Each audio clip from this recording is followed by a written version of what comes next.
Today, we are just about a week away from the launch of Star Fox. Wow, we didn't see that one coming, but here we are, almost ready to play the game. We do have some final questions left that we want to dig into, just to get a handle on how we're feeling about everything. Are we excited? Are we on the hype Arwing? Are we not? The hype Arwing? Yes. Oh, are you on it? The hype we're off of the E3 hype train and we're on the Star Fox hype Arwing. Are you doing a barrel roll into your hype? Okay. Are you? I'm asking you a question. Well, I guess we'll find out. This game came fast. Feels like we just learned about this game not that long ago because we literally did. We literally did, yes. But it's nice. It's like, it's always exciting to be about a week out from the big next new release. And we're finally kind of switching gears of this first half of the year on Switch 2, kind of a slower pace, more relaxing, cozy kind of game. Now we're getting into the action. Yes. So good time to check in and see how we are feeling about it. Yeah. No doubt how we're feeling about our Patreon subscribers. We're excited about them. Patreon.com/KitandKrysta. Check us out. They have been getting all the content, a lot of times getting the content early, exclusive content. And we've had a very busy last week. We sure have. I'm a little tired still, gotta tell you. We're feeling a lot better this week. I don't know about you. We got a little rest. I'm feeling great. Yes. But we did so many videos last week. I wouldn't blame you if you missed a couple of those. Right. Don't miss out on our Summer Game Fest vlog. I wanted to call that video Hot Video Game Summer, and you said no. I like how the majority of the comments on that video are about our visit to In-N-Out. And the strong opinions about French fries. Yes, I told you this. I have the energy for console wars. I don't have the energy for burger wars. I just don't. It's like fine, you like it, you don't. Great. I especially don't like the Californians that are like, I don't like In-N-Out. This is better. I'm like, that's where you draw the line. State. That's where you draw the line. You can't live here. No. Have you ever had Five Guys? I've never had Five Guys. Should I have that? All of it. You've had that? Yes. Is that good? It's fine. Should I try that? Eh. Oh. It's not like anything to write home about. It's not a ringing endorsement. Whataburger, Five Guys. Why are you saying it like this? Shack. Why are you saying it like this? In-N-Out. Yeah. What else are the famous burger places? I didn't realize you were a You know what is a good burger that is not as good as In-N-Out, obviously. What? Not as iconic, but... Wendy's? No. Bro, this is a Wendy's. No, Charburger. I've never even heard of that. In the South. It's in North Carolina. It's like really famous there. Our Regional. Our good friend Sean is a huge fan because it's right next to his alma mater. My cousin lives there, so it's always like, I gotta go to Charburger. Whenever we go, it's delicious. It's like kind of like a weird shape, but very smoky. Okay, like barbecue. I didn't know you were a Miyamoto-esque burger fiend, but sure, why not? I like the regional burgers. I'll try it all. Regional burgers. Have you had a Whataburger? Okay. No. I haven't. I don't even know where that is. Is that here? That's also in the East Coast. I feel like you would. Well, what do we have here? We got In-N-Out. What do we have here? We have In-N-Out. Somebody in the comments said have it, and I was like, no, absolutely not. I have seen that, and I drove right past it. That place is not good. What are you saying? Who are you? I kept driving. Please leave the state. Wow. Sorry. Oh, no, that's harsh. I'm just kidding. So definitely check that out and leave your hot take about hamburgers. Yes. And then we did also kind of a little recap of the week that was fake E3 with some winners and losers, which I gotta say, in the moment, we recorded this kind of shortly after all the showcases. We declared Xbox was a winner. They may be veering into Loserville. In hindsight, I might want to amend what I said. You were reacting to I was reacting to just the showcase. The showcase, yes. And the things that they did like in the hours after the showcase, which were positive. Yes. But then they really had like a million rakes. They stepped on the many rakes, as you said. It's like that Simpsons thing where like Sideshow Bob has like 50,000 rakes around him. Clearly Phil Spencer was not the problem for Xbox having the worst news in the industry about twice a month.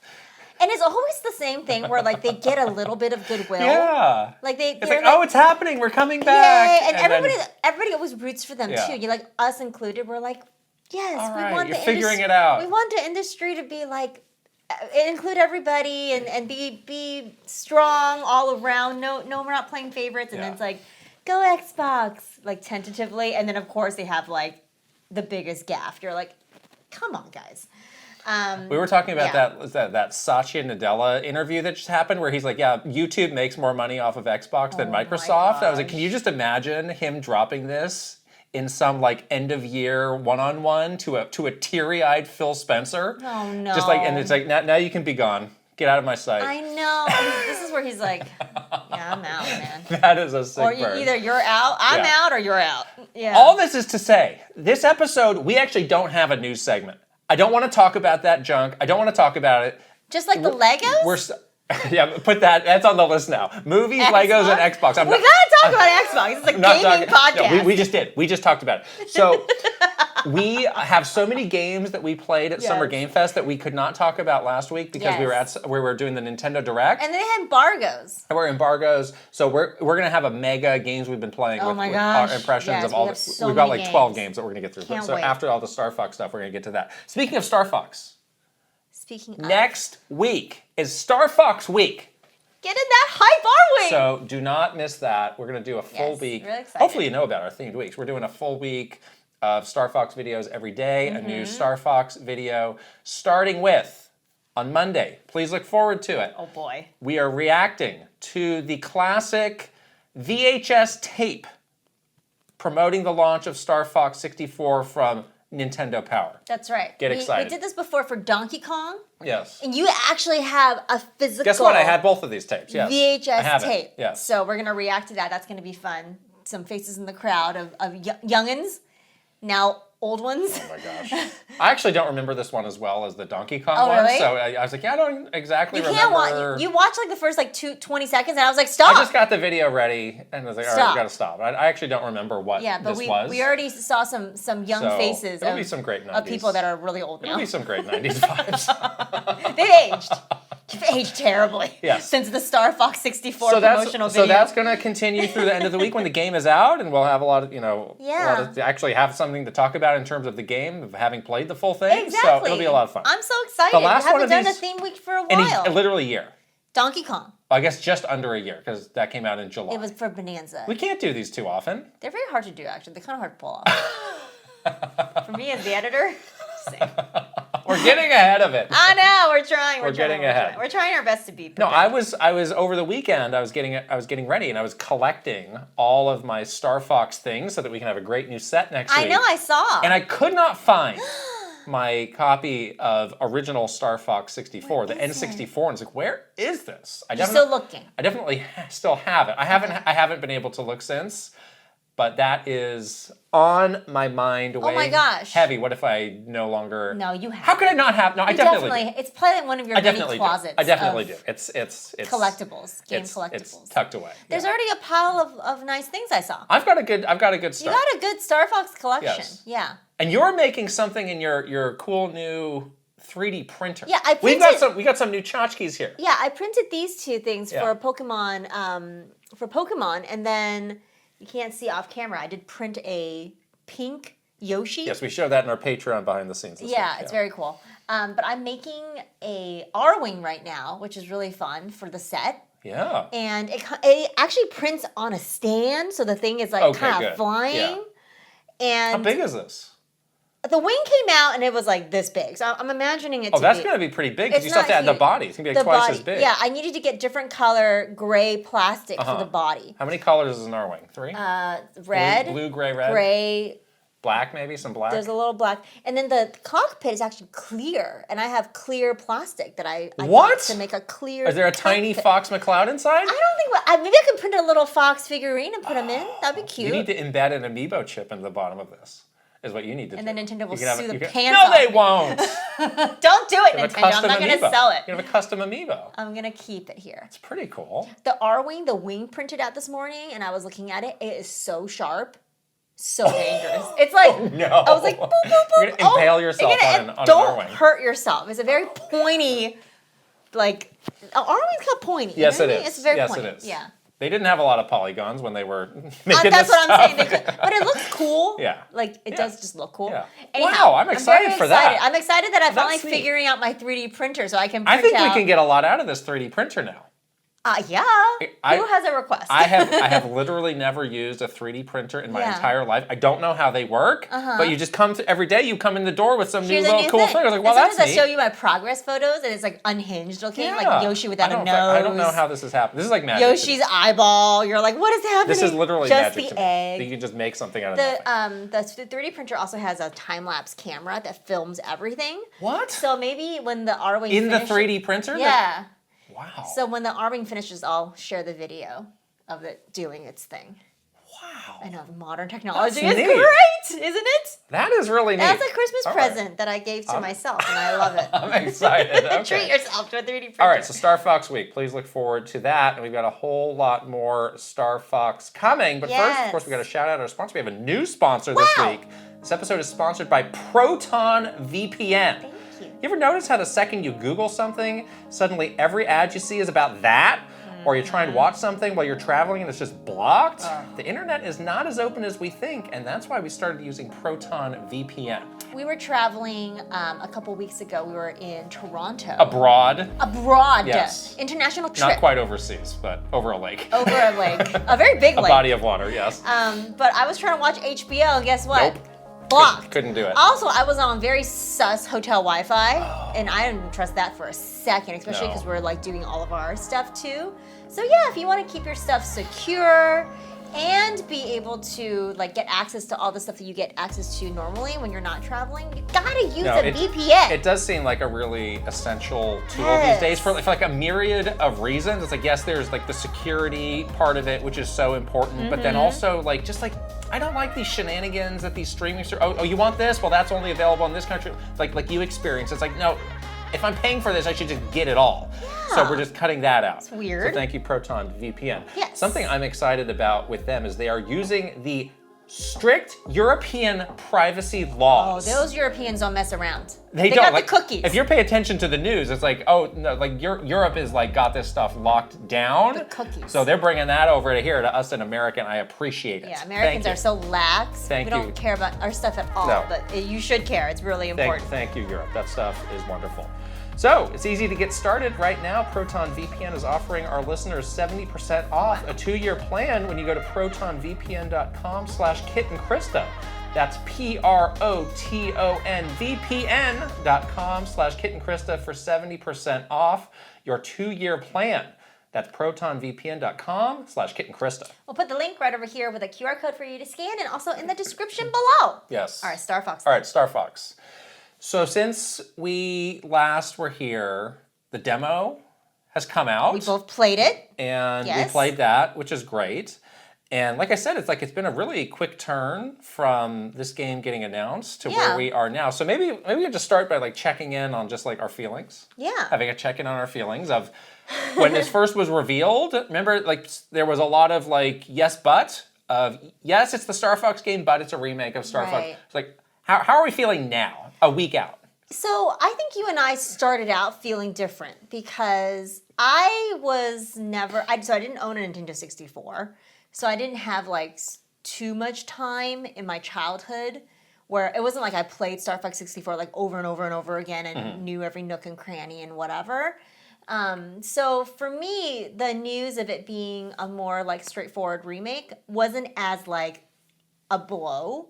Because I think a lot of people, and you yourself included, were like, I'm excited, but I wish it wasn't this again. Because they've done this so many, Nintendo has done this so many times. They're always retelling the same, Star Fox game story. For me, I was like pretty excited in general. Like this is a game that I'm not the biggest, like I'm not like the world's #1 Star Fox fan. I like the games. I've played most of the Star Fox games. I really like the characters and the story. I was excited to see that they added, new cinematics and things like that. So I was generally fine with the announcement. And I still feel kind of the same way. Whereas I think you were a little dampened when you first heard the announcement, then kind of came around. I was. Right? Yeah, I did have, because again, like, that's a question that we would get a lot of, like, what's the game or series that you wished would get the Breath of the Wild treatment and be like reborn on a new generation. We talked many times about Star Fox having so much potential, there being so much that you could do, being such a cool premise, such a cool setting, and just wanting that out of the series. So there was just initially some genuine, like, again, yes, but. I wish they did. Yeah, I just wish they tried for that more ambitious take versus this again. And again, we dug up those old interviews where like, we have to start with Star Fox 64, the whole thing won't work. And if it's not a success, then we can't possibly go any further. It's like, all right, I guess, fine. But then the more I saw the game and the more I thought about it, I did really warm up to it a lot. And you got excited. To the point where I am genuinely quite excited for it. You're on the hype, Arwing. Yes. Good. I'm doing barrel rolls in the hype Arwing. Good. And I do still have those hopes for a bigger, more ambitious Star Fox. I don't know. Something. 5 years from now. Oh, no. 5 to 8 years from now. Velen has the engine. 2 years from now. Come on, let's hope. Oh my God. It's not going to take 2 years. Come on, let's do it. It's not going to be 2 years. They're already making it, For what I want, where I can fly through the atmosphere. And you can get out and do ground stuff. Arwing turns into like a land vehicle. Star Fox Assault? So... No? We were chatting with one of our friends who worked on Starlink, which obviously had the Star Fox integration. And that was the number one thing he said. Like, that was an important goal of the team, to be able to fly off the planet and through the atmosphere. You and popped off. I just about gave that man a hug right there. We were like in a bar. Like and you were drinking beers. You get me. And you almost like spilled your beer because you were popping off so hard. You were like, you were having a bromance. We really did. You, were really you didn't get it. I didn't get it. Because why would you? I'm sorry. My gosh. So I do still really have a hope for that, and I guess that's going to require this game to be some degree of a success, and I think it will. Yeah. And we'll talk more about that. But yeah, that's kind of the cycle that I've been on with this. Yeah. It makes sense because I think you are much more like deep into Star Fox, and you probably play that original N64 version of the game. I wouldn't say Star Fox is in like my top. Again, because the releases have been so inconsistent over the years. Like I wouldn't say Star Fox is like a top 5 franchise, even Nintendo franchise for me. Even. Oh really? But it is. I thought you're a bigger fan. I mean, there's a lot of. Not even in the top 5. There's a lot of great Nintendo franchises. Wow. But it's always been one that's been on the mind of like, yes, this it has potential, so much potential. When they do this right, it's really good. It has a lot of potential. Yeah, you do see that. Let's get with the program. Yeah, you do see that. I even me as someone that's a little bit more like, I would say more casual fan of Star Fox. Right. Even I have seen like that kind of like, wow, like if only they could push this a little bit further, you have like the makings of something really incredible. Yeah. It just hasn't all like coalesced in a way where it totally hit yet. No, and there's been setbacks, there's been duds, there's been all of these things. Exactly, but the potential is still there. So when that's not realized, it's like, oh, you're so close, but you didn't quite get there that time. You know what I mean? Yeah. So you do get that feeling. So we both played the demo. Yes. And I think we should talk about that and just sort of our impressions of that and like what we came away liking or not. You were here. We were together when you started playing. You seem to be having some trouble with it. I know. With like the tutorial.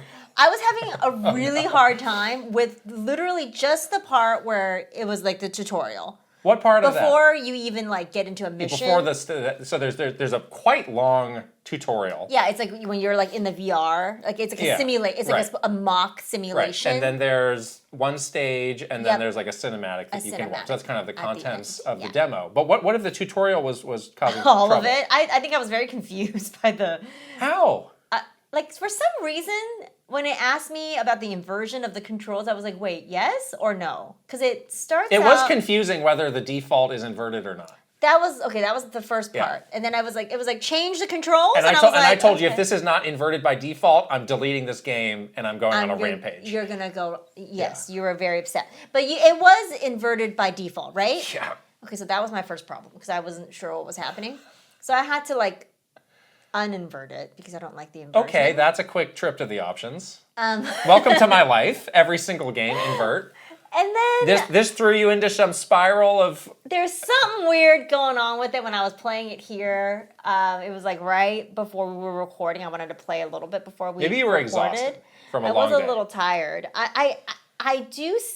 This is just my own problem, but these kinds of on-rail like flight games, it takes me a minute to get used to it. Okay. And like you've is it like judging the the distance space? And then also like when to turn, when to oversteer. Yeah, okay. Like that feeling is not always as intuitive for me. Yeah. And you have seen, and you've been very frustrated with me when we played Split Fiction, and there was a part in that game. It's true. Remember this? It's really true. It's coming back. The anger, the frustration. All right, I see the connection now. There's a part in that game where you're like doing this glider thing through these hoops. Yeah. And I had a really hard time. You literally couldn't do it. It took me like, you did it in about 30 seconds, and it took me about 7 minutes. This is a really bad omen.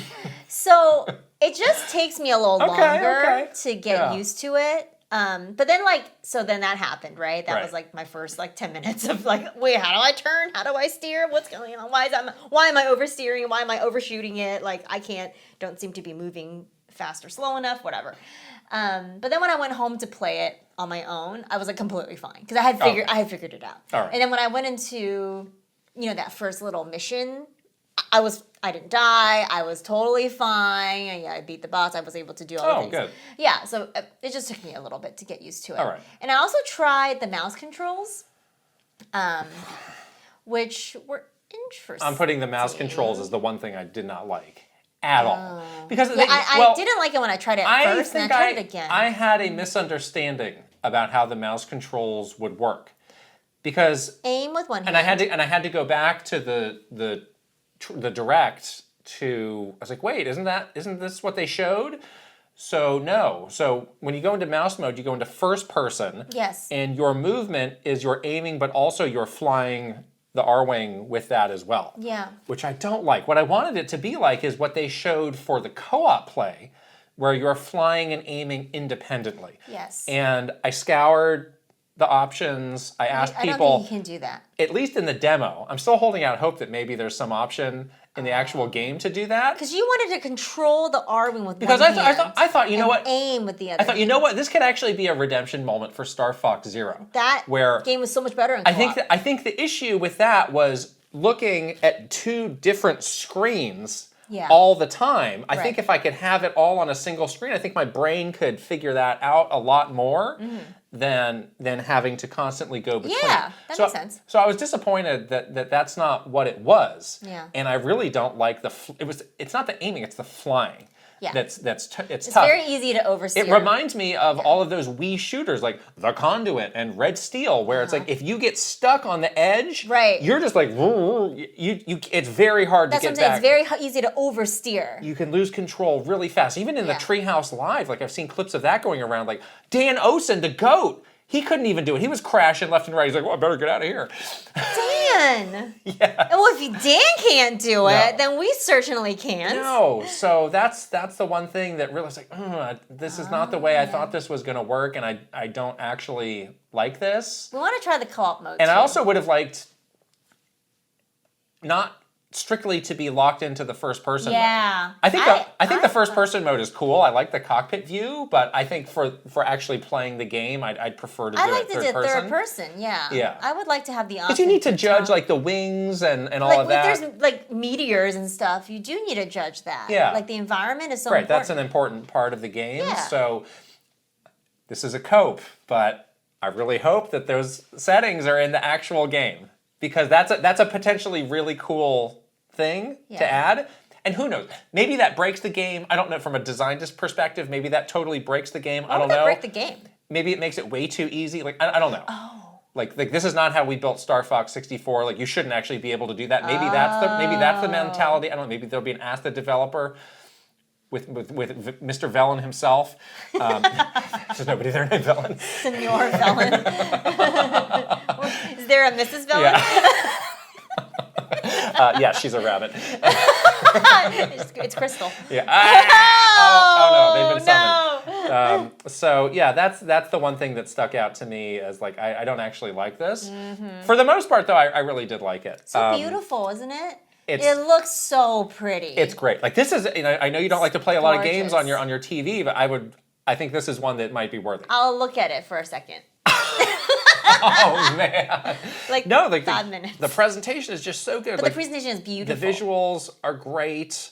The music is really so special, good. and it was nice that they put that on Nintendo Music a while ago. Yeah, we were listening to it recently. So yeah, good. like that seems like really good. And then just like I was really surprised when the tutorial part wrapped up and it went into this cutscene of them doing this VR. I was like, oh, they didn't have to do this. Like kids was like, yeah, tutorial's over. Yeah, go do your mission. It feels very seamless. Like it's all part of a bigger story. Yeah, I'm kind of here for like the big cinematic scenes too. Like I said, like I like these characters. I think that this universe is cool. I'm interested to know what's going on. Yeah. You know, I want to see these extended cinematics, and I want to know what the deeper, you know, story of the Lilac Wars. I agree, and there's a lot of discussion going around of like, oh, is Fox's dad actually dead? Like, didn't see a body. Is he going to return? And I think that's actually relevant. Not to get on a tangent to what they're doing with Ocarina of Time, of like, are they changing important story beats? A lot of people are talking about Link's mama. Yeah. So. Yeah. I think it has a broader implication for the kind of remake that they're doing. You got to give people like something tangible to connect to story-wise. And this game, surprisingly, you know, out of games that Nintendo makes that maybe, you know, you think Zelda has like the most like emotional kind of heartstring pull story moments. Like this one equally has that. Like it really does. And if they can kind of pull that off in this new game, I think that's awesome. Yeah. So it's not a super long demo, but it is. I think it's well. It's good that they had it. It's well representative of what the game is. So if you're curious about this game, I'd say there's no reason to not check it out. Yeah, for sure. We got a question from Patreon about Nintendo's marketing for the game, so let's go straight to that. This is from Dude Dad Life. I can't help but notice how much Nintendo is pushing Star Fox. We received a 16-minute Nintendo Direct on May the 6th. And on June 2nd, we got a 7.5-minute overview trailer, followed by more footage in the Direct and a demonstration during the Treehouse Live and a demo. Beyond just wanting consumers to buy this game, what is the thinking and business philosophy behind so much coverage, especially compared to other games? As a fan, I'm pumped, but it still feels like overkill. Feel free to disagree. Thanks. Well, I think this is such an interesting study of sort of the origins of this, and you know, we might never know the full story behind it, but I do think it impacted the way that the game's been marketed. Like, it all started out with, well, we think, with Illumination adding Star Fox as a character in this movie, and we don't know if the game was already being made before that happened, or if it was sort of a happenstance and it was, you know, being made alongside. Well, I really hope we do get this Ask the Developer. Yeah. And again, and like to answer some of that to this point of them using all their tools to market this game.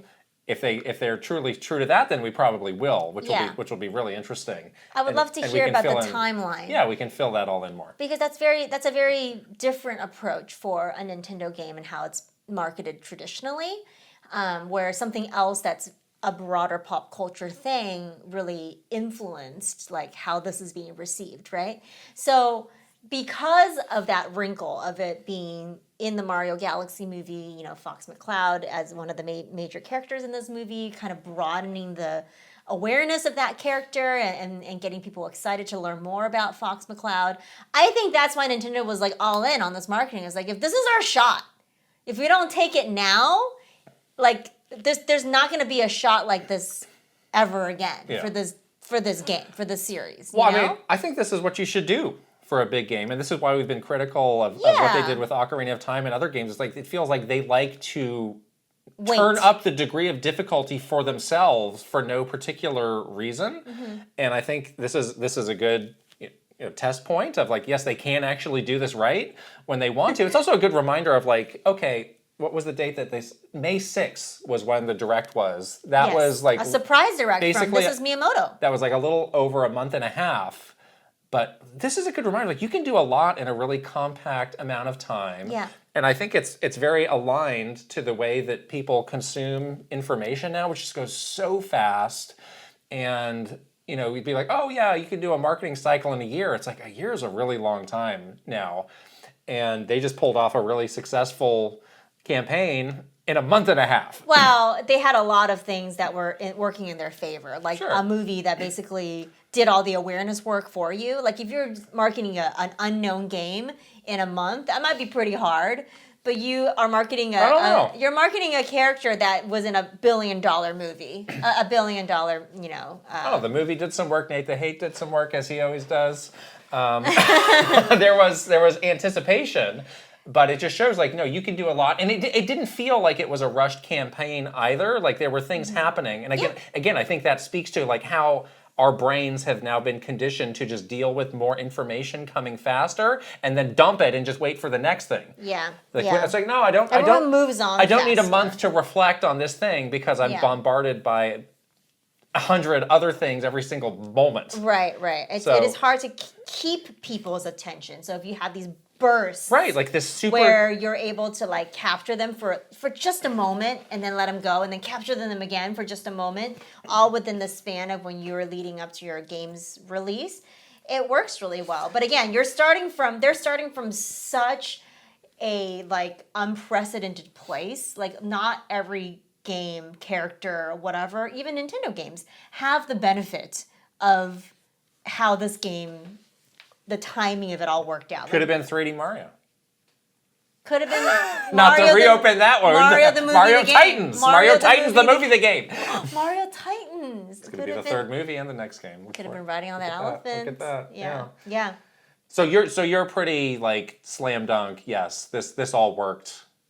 Yeah. As it was intended to. I think so. Okay. And I think they did a good, I will give them a lot of credit for like seizing the opportunity. Yeah. Sometimes you're right, like Nintendo doesn't seize the opportunity. Like no. we had a video about Ocarina of Time, again, not to get on a tangent, but it's like, sure, that video got 2.2 million views, highest viewed trailer of all of the June game trailers, but what did they do with it? They didn't even have a pre-order page up. They did not capitalize on that opportunity, but they did for this. Yeah. They saw that character. The movie showed this character in such a cool way. Little kids were like, "Oh my god, I love Fox McCloud," and they basically were like, "Yes, this is the time to like seize this opportunity." Do you think there's maybe some other, maybe next week, like you get some like Glenn Powell video?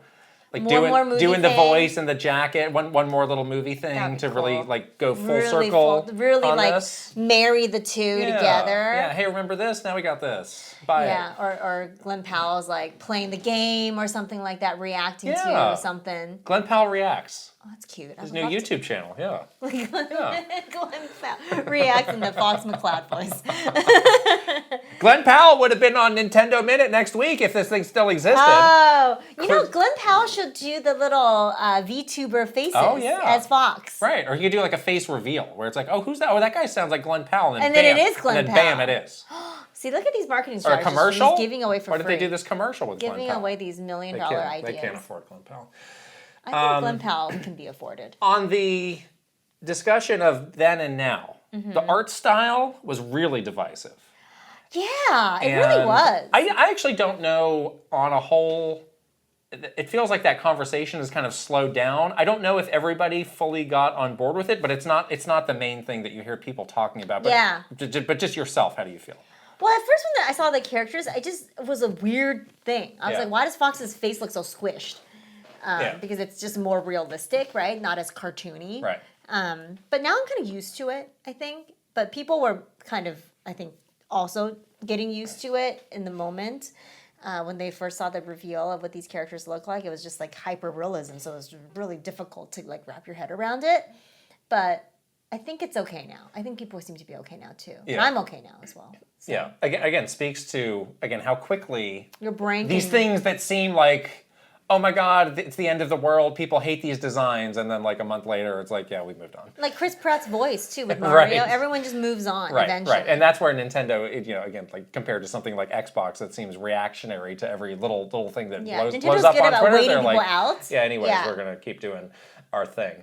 Yeah, it definitely was like, oh, that's an interesting direction. It's a choice for it to go.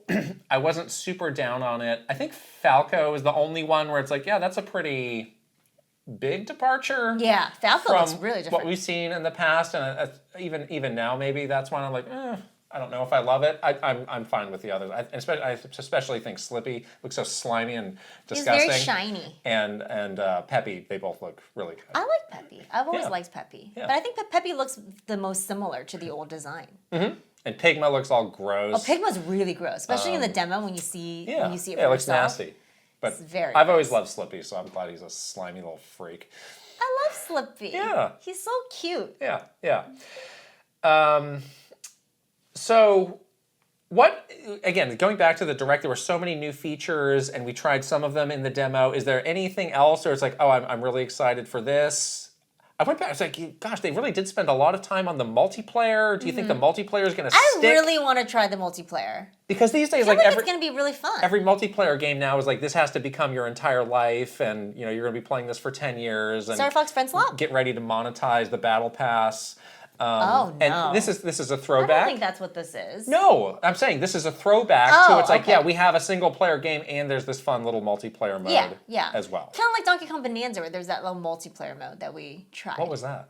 Remember? She... No. This is competitive. This is online. Oh, wait, really? What are you talking about right now? Oh, I don't remember what this is. This is I was thinking about the co-op. This is dogfighting. Oh, co-op. No, this has proper online multiplayer and stuff. You don't remember this at all. No, I don't. What? This Look at you being prepared for a podcast. This is where information is like, sometimes it doesn't even, it doesn't stick. Because, I don't like online multiplayer, so I don't care.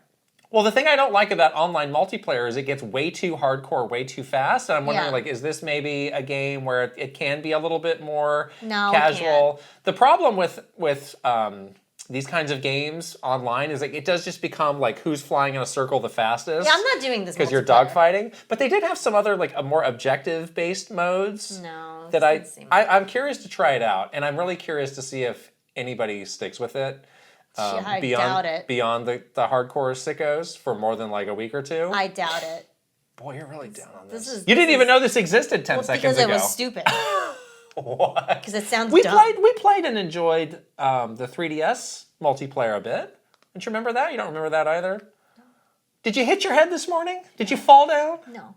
Did you eat some bad food? No. What happened to you? I don't think I like multiplayer in Star Fox games. Okay, fine. Co-op, yes. I'm into the co-op. I want to play that. Yeah. The Star Fox Zero co-op was fun. Yeah, and that does seem to be that implementation. Yeah. One person aims and shoots, one person flies. That seems fun. That seems really fun. We should totally do that. I like that. That seems cool. Okay. You really want to do the VTuber faces? I do. I really do. I think it's going to be cool. Aren't you excited to be Slippy? I mean, we don't really do a lot of game chat to begin with. Is the we thing. never. I mean, what do you mean a lot of? we really literally never. So this is gonna put you over the top with game chat, or? I mean, we have it. Yeah. Might as well try it out. It's gonna be another 10 seconds of game chat. Wow. I would try it out. Record a little fun thing for these fine people. Okay. Sure. Record a little something. Fine. Why are you so down on it? Is it because you're not Glenn Powell? I don't know. Yeah, I can never live up to Glenn Powell. So I'm really curious to see how this plays out. So according to a great website, howlongtobeat.com, it takes 2 hours to do a standard run of this game. Wait, Star Fox 64? Yes. Oh no. And obviously the game is meant to be played multiple times with all these different routes. There's a lot of different branching paths to see different content. But I do wonder, from people like you who never played the original, who don't know this. I've played the original, or but from I've people, not or from people who have been sitting out the ice age of Star Fox over the last 20 years. How are they? How are you? Like, wait, it's over. I paid. I know it wasn't a full price game, but I paid $50 for something. I wonder how. I finished on my lunch break. I wonder how they're gonna kind of cycle you back. Oh, urge you to do it again. Right. Like, what's that loop going to feel like? That's an interesting question. Is something that they should do. Obviously, we don't know that because we haven't played the game yet. But if they are really trying to get, like, a new generation of players on board, like, they need to introduce these things, right? And they need to, like, kind of handhold you through it a little bit. That's an interesting idea. Like, what if you beat the game and, like, they don't even roll the credits and they just say, like, okay, now do it again. Do it this way. Yeah. Or I don't know, whatever. Something where they encourage you to go back and try. That's an interesting idea. Or maybe they name the different routes. Like, now try I mean, you can definitely see it when you look at the map. Like, it's like, oh, there's a lot of planets and stuff that I'm not going to. How do you just inherently ask yourself the question, how do I do that? Can you do that without beating the game? Do what? Like explore the. Yeah, I mean, there's branching paths like along the way. Yeah. Like, Okay. Like, I think the game does indirectly make it clear that So, there's like, more than just 2 hours and you're done. Yeah. They also added all of these kind of like achievement-y kind of things. Right. And it's not a virtual baseball card of a Donkey Kong, but it is something. It's something. I do feel like they're giving it their best shot to they really should make sure people know that, though. To still be Star Fox 64 and emphasize all of these ways that it can be replayed. Yeah. We got different difficulties, we got achievements, we got multiplayer, we got co-op, try it with the mouse, all of the ways. That was something I actually appreciated about the Direct, of like, look at all the ways that there are to experience this. Yeah. I don't know, maybe we'll see it on a Nintendo tweet in about 8 months from now. Have you tried this? Yeah. Yeah. Those drafts that Joe left behind. Yeah. But yeah, I think that they should encourage people. Yeah, I don't know. This is one of those things. Like I genuinely don't know. Or maybe they built it into this remake. Yeah. They built it into the game somehow where it really does encourage you to like either explore those branching paths throughout your playthrough, so you don't beat it in 2 hours, or like if you do beat it in 2 hours because you knew about the direct path, like it really encourages you to come back. And maybe like so many pieces of avocado toast, the millennials will descend on people who say those sorts of things with the well-placed, actually. You can actually do all these other things. Wearing that like dusty pink color. Well, actually, you haven't done this or this or this. I don't know. I'm genuinely curious to see how that conversation Millennials goes. have really been mobilized. Around this game. Annoyingly mobilized throughout this and the Ocarina. Never been more mobilized. They've never consumed more pieces of avocado toast in their lives, just getting the energy and vitamins for this game and for Ocarina of Time. Okay, I want to put ourselves on the chopping block? On the chopping block a little bit here, and really revisit some things that we've said and see if we were wrong. Tell me. So, Ocarina of Time, we said, is a lose-lose proposition because it's a beloved game, and either you remake the same thing, or you make changes and people get mad. Mm-hmm. We never said anything like that about this game. This game doesn't have a 99 Metacritic score. So why were there no pearls being clutched about this game? This is still a beloved classic. Not in the same way as Ocarina of Time, though. It doesn't have the cachet of the most, one of the most prolific games of all time. I do not think you can say that about Star Fox. Any of these games. It's more of a niche game. It's more of a niche genre. It's not a genre-defining game. It's fun and great, and the characters... It's not a genre-defining game? I don't think so. For on-rail shooters? I don't think it is. What is? You don't have a clue. What's that game called? Soul. You don't know! Soul what? That one game. You better just move on. You're going to embarrass yourself. That one game. You don't have a clue. You know what I'm talking about. It was on Nintendo, Super Nintendo. Anyways. Yeah, so I don't think it has the pressure, the weight of like, I have to live up to the standard as Ocarina of Time. Yeah, I think that's true. I think that's true. I think this is also, again, like, we did that video of like how many times have they redone 64. It's like, yeah, we've done that. We've seen the faithful remake. We've played it on the 3DS. Like, I think people are just like more open to like, yeah, do what you want. Like we've got this game so many different ways over the years, and I think we're just like so starved and like it really Zelda fans are not starved. It really is like interesting though, because the same thing happened because like Ocarina of Time on N64 then was remade on the 3DS and now it's being remade again on Switch 2. Yeah, very close proximity. And so, like, now the same thing is happening with Star Fox. Like, two of these games are following the exact same path of, like... Yeah, well, set your pocket watch. In 16 years, we'll be doing this again on the Switch 5. I won't be here. I'll be retired. Remember? We can't do this bit again about how you're retired or you're dead or whatever. Or you vanished into the jungle. Like, it's whatever. Life. Whatever. That's an old bit. Get a new life. Bit. There's no bits. This is someone's life. What are you talking about? Okay. The other thing, this was something that I said more than you, so maybe I need to really on the chopping interrogate myself, is modern audiences are not going to accept this on-rail shooter, which is an old genre, kind of a dead genre in a lot of ways, and yet there does seem to be a lot of excitement around this game. Take it for what it's worth. It's like very high on like the Amazon pre-order rank. It's like very high there. Unks are out. It just seems they want their game. And maybe part of that is the movie effect just being, the great equalizer of like, who cares I just want to try Or this. maybe the people that are buying it are just people that play the original. Right. You're not actually reaching any new audiences. Right, but it's just enough of the old audience. But I do want you to answer this. Like, was I wrong for saying that? No. That the on-rail shooter is just a dated concept. Honestly, I think people are more curious. For those that have never tried an on-rails shooter, like the new people, I think they're just curious about it because a lot of people are talking about it. Yeah. They may try it and hate it, honestly. Let's not roll that out. Yeah. They may try it and be like, this is not for me. This is not what I expected. Yeah. They may try it and love. They might try it and like it, but I think it's a higher percentage of them trying it out of curiosity. It's not a full price game. Yeah. Try it out of curiosity and then deciding like, oh gosh, this is not what I expected. And then I think the majority of the people that are just excited are those old people like us, you know, that know what an on-rails shooter is, play the original game, and is like, this looks pretty. Yeah. Can't wait to play this game. I think that's something that made a lot more sense back then when you had more hardware limitations. But I honestly, like the moments where the game opens up, it's like, oh, now you have an open area, like the battlefield. It's like that feels so freeing. Yeah. Compared to like the more kind of like arcadey, like get the high score. Yeah. Yeah. Side of the game that is the majority of the game. And again, that's why I'm like yearning for something that's like, just give me a bigger battlefield, give me these objectives. Yearning for the atmosphere. Let me do it. Let me do it on the thing, then I'll land the plane and I'll get out and I'll go shoot some stuff and get in a tank and then I'll fly off again and get in a submarine. Let me just do all that you want Star Wars. at once. That's what you want. There's no submarine in Star Wars. Submarine. Jar Jar Binks goes underwater for his whatever nonsense he's doing. Could be fun. There's no Jar Jar Binks submarine. You should have one. Maybe George Lucas thought of that. He had a lot of big ideas. He's zany. He's got a zany little guy. For Jar Jar Binks. Yeah. So yeah, that's just.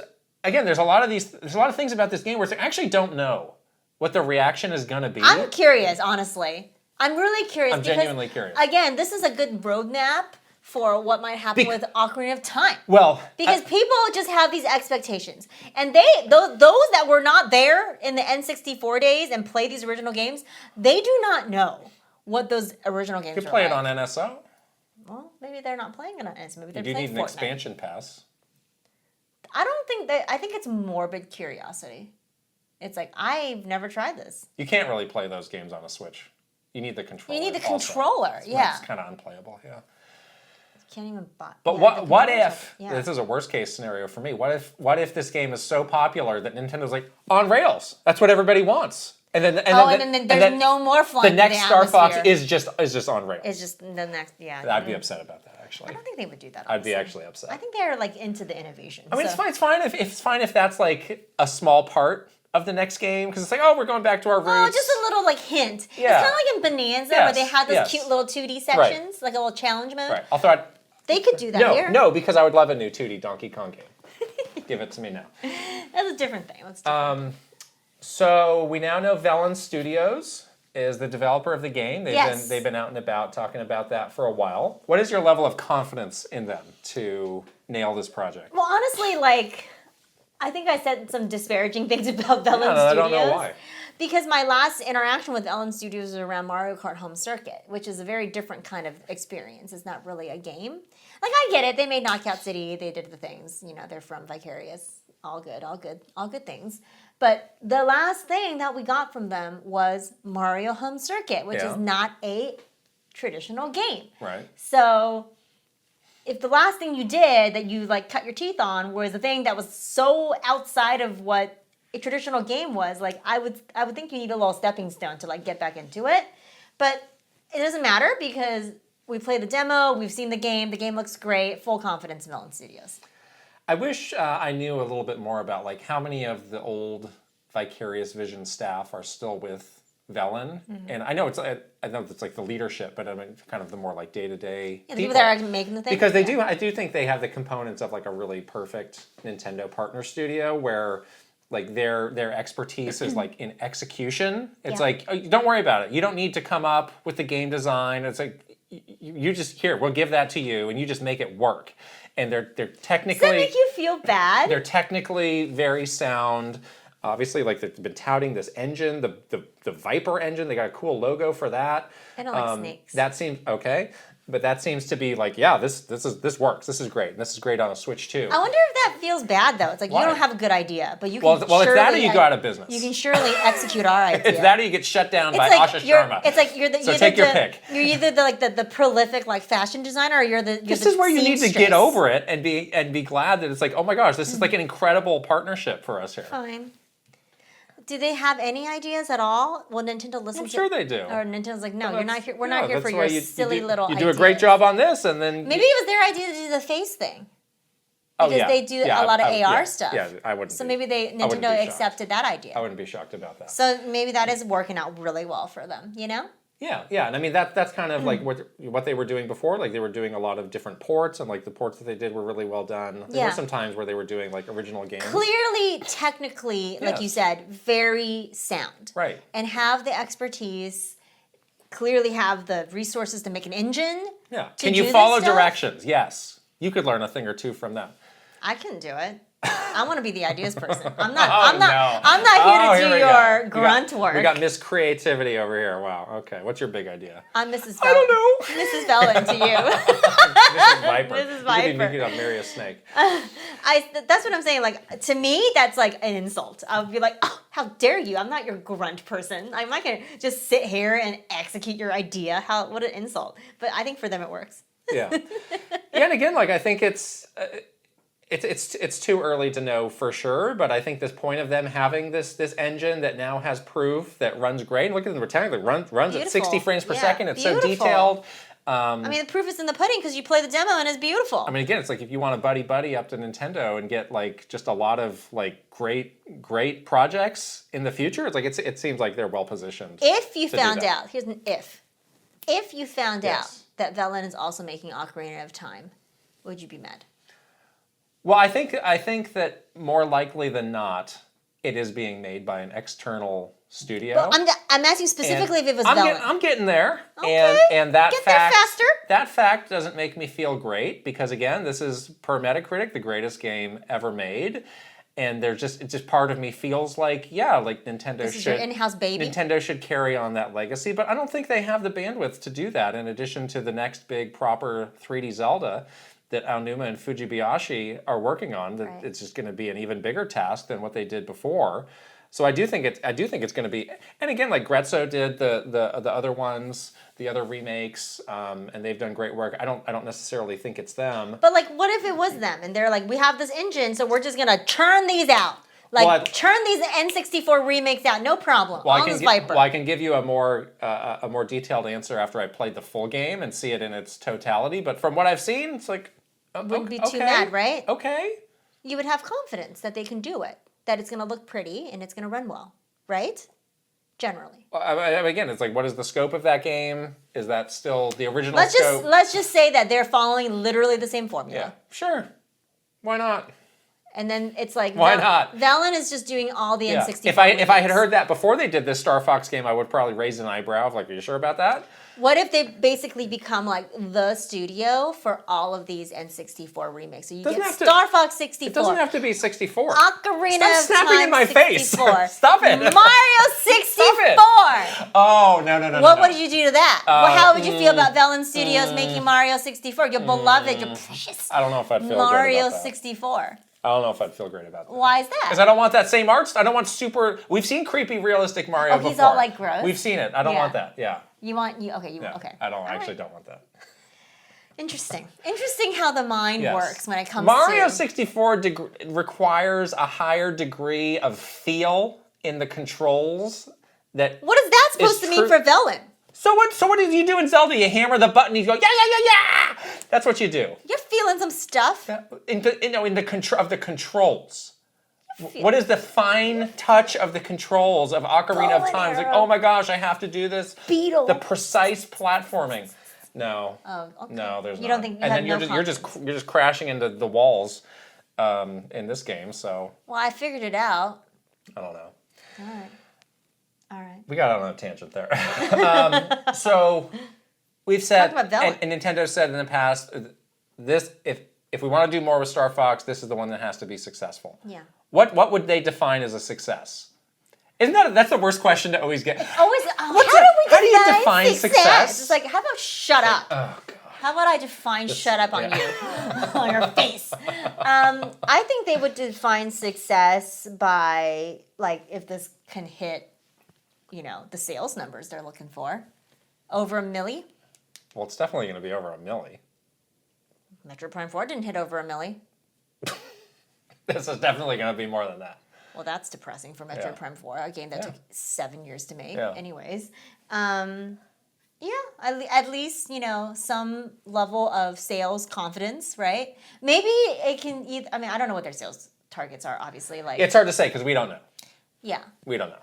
But I think they're looking for, like, is this game finally breaking out of the niche audience? Like, again, I think in their mind, they're like, this is the time for us because we already have this great, like, platform with the movie that gave us this extra, like, 10 steps forward. We've been doing all this great marketing. Everything's hitting really well. They're probably seeing all the excitement for it, all the great numbers for it, all the pre-orders for it. You know, it's, like, very positive so far. So there's got to be, like, a level of, like, okay, I think this is going to work this time, you know? I agree. And this is for all of the, you know, people with spreadsheets out there to figure out. Because I agree. Like, it needs to break out beyond the existing Star Fox audience. Because if you think about another Star Fox, it's going to be a much bigger game, a much more expensive game. Mm-hmm. It's not going to be a $50 game. So they need to feel some degree of confidence that, like, there's an audience for it. That return on investment is going to be there to some degree. Yeah, I think so. And then, like we were saying before, like, are people just interested in new people, just interested in this game because of morbid curiosity? Or once they play it, even if they're not a fan of on-rail shooters, maybe they're like, oh, actually this character, this universe is so interesting. I still really like this. Yeah, I wish there was more to the gameplay, but I really like this universe. That would be a good indication for them. It's one of those things where they probably need to look more deeply than just the number. Yeah, they got to look at, like, sentiment and comments. And I realize that sometimes is hard for people online to grasp, but that's like, that was one of Reggie's great points, was like, great marketing can be your you know, best gift or your worst curse. Because you're bringing people to the thing, and hopefully they like the thing, but they may hate the thing. Yeah, you only have the thing to give them. You're not tricking them into thinking this thing is something else. Right, because if you sold 5 million copies of this game, but half of those people are like, well, I came for this for the movie, and I didn't really know what it was, and I kind of didn't like it. Then it's like, oh well, all right, then those people you didn't like it. You can just cross those people off the list. Yeah, they're probably never coming back. Who are going to be in the market for the next big thing. So you just literally have your audience. Right. So that's what I'm thinking is, like, even if you are not really going to be a fan of an on-rail shooter, because that's a dated genre, let's say. You come to this game and you're like, oh, but I love Fox McCloud, or I love this universe, and I love these characters, and the cinematics are so good, and the game is so beautiful. You know, you come away with something positive that makes you interested in the next thing. Yeah. That gives Nintendo confidence, like, okay, great. This universe is viable. Now we can make the bigger game. Mm-hmm. And it won't be an on-rails shooter, and we're going to give those people exactly what they want, the new people. Mm-hmm. So that would be something that, you know, they're probably looking at as well. Yeah. It's time to predict the Metacritic score for Star Fox for Nintendo Switch 2. Okay. And I'm going to take you down memory lane with a history lesson on Metacritic scores for past. I didn't include... This is from the GameCube on, because Metacritic, like, the review scores get iffy. So let's start with the GameCube games. Star Fox Assault got a 67. Ugh. 6-7. That's a rough score for Star Fox. That's actually the lowest. Good game. That's the lowest one on this whole list. I'm kind of surprised at that. Star Fox Adventures got 82. Okay. Star Fox Command on Nintendo DS got a 76. Mm-hmm. Star Fox 64 3D got an 81. Okay. And Star Fox Zero got a 69. Nice. Oh. So. Nice. Man, Assault got lower than Zero? What the heck was going on? How is that possible? I mean, that was a long time ago, but people did not like that game. The heck was going on? Maybe it's, like, different than what they expected, you know? So what do you say for this one? Oh boy, 78. If in doubt, 78. No, I'm gonna say 80. Okay, I'm gonna say 80. I was debating 79 or 80, actually, 79 or 80, because I'm like, but then I'm like, no, this game is beloved. Yeah. It's beloved. People are just gonna give it a little. It's to 80. I agree. It's definitely gonna be right around an 8. Yeah. Because I think that's where the majority of the scores are going to be an 8 with a little bit above, a little bit below. I'm going to say an 82. just a better than a tad bit, the 3D. Just a tad bit 64 3D. higher. Yeah, I think this one has more going for it than the 3DS one. I think we're so critical these days, though. The price helps a lot. The price definitely. This is not a full price game. Yes, that helps. That just gets your mind over a certain barrier. Yeah. You know, it's like I can forgive some stuff because this is not being presented to me as a full price game or an $80 game, God forbid. Oh, God forbid. Yeah. That's a very good point. Very good point. Okay, 80 for me and 82 for you. Yeah. That's lock it in. That's the prediction. Good. We did a poll with our Patreon subscribers, seeing if they are getting this game. Oh. As of now, people are free to change their minds, but here's what we got. 61% said, yes, I am getting it. 24% said, no, I am not. And 16% said, I just don't know. Okay. Anything surprise you there? I don't think so, because I think that this game is not for everybody. Yeah. So in our very, dedicated Nintendo audience, I wasn't expecting, the majority of That's a pretty high percentage of yeses, though. Oh, I was thinking it would be a lot higher. I was thinking. Oh, you thought it would be higher for a game that is more like one of Nintendo's main kind of bigger IPs or whatever. We still have a lot of people in our community who don't even have a Switch 2 yet, believe it or not. Yeah. There were a lot of people I might be interested, but I don't have a Switch 2 yet. Yeah. Sarah Bird says, yep, I got to get that $10 pre-order discount from Walmart, and I'm very interested in finally giving this franchise a fair shake. From the demo, the new cutscenes really help build out these characters with not just dialogue, but body language as well. I loved when Falco started dozing off as General Pepper lectured at Fox. Yeah, these characters are great. So this is a great reminder that you can get this game, if you're getting physical, $10 cheaper. Yeah. A lot of places like Walmart, Amazon. You got yours, right? Just look at like a Wario 64, like a Link or Nintendo deal, and just see where they're offering it. I don't know if that's going to continue after the game comes out, though. So get it now. Maybe pull the trigger on it now. Because you pre-ordered and you got the discount. All these games that I'm getting, I've all gotten the $10 off. That's so nice that the retailers are doing that. Rhythm Heaven was not $10 off. That's an original Switch game. I don't know why they're doing. I don't know why all these retailers are doing this in the first place. They're eating that cost. I'm not going to complain. I got that. They want you to go and buy from them. I got Splatoon. I got Fire Emblem. I got Wii Switch Sports Resort. You're buying Switch Sports Resort? Yeah. I thought we were going to do a thumb wrestle. One person can buy it. Yeah, fine. That's fine. What the heck? Of course I bought that. Want to do it again? No. Okay. No, I don't. With your freakish thumb, no. Hey! Connor says, I canceled my pre-order after playing the demo. Connor! Oh no! Was it because the tutorial was too hard? I found the demo confusing and the controls bad. Especially the charge shot controls. There was so little there, really just one level, that while I was going to give it a chance, I can't. Oh, Connor, sweetie. Ooh, wow. The charge shot was a little, I was like, wait. It's a little weak. How does this work? Yeah. Because you hold it down, yes. And you would think you just let it go and it shoots, but you kind of have to quickly press it again to let it go. I said once again, controls, you got to get used to it. Yeah. You got to give it a little time. And Jess Hawk says, I feel so torn. The demo gave me a good taste of it, but now I'm not sure if I want the whole thing. Oh. I think the price helps, so I may just end up getting it. I'm kind of disappointed at the lack of control options. It would have been nice to use the right stick to aim, kind of like how the mouse controls work. The cutscenes are really top-notch, though, and I find myself interested in revisiting the characters, but I know I can on NSO currently. We'll see how I feel on launch day. That's another interesting idea, doing like FPS controls where you're flying and aiming with the right stick. Yeah, that would be very intuitive. Neat. That's very intuitive. Neat. Yeah. Yeah. That would make it feel more modern too, probably. Yeah. If you wanted to just watch the cutscenes, you can probably just watch it on YouTube. Probably? Definitely. If that's all you're interested in. Is Nintendo going to make more money on Star Fox on YouTube than they are on the Switch 2? Like Xbox? Devin and Satya Nadella and Devin are just having lunch together? Yeah. Talking about how they're making more, YouTube is making more money. Satya Nadella's a big meanie. He threw my lunch at me. No, Devin's a tough lady. She'd kick his butt. No, she would. She would.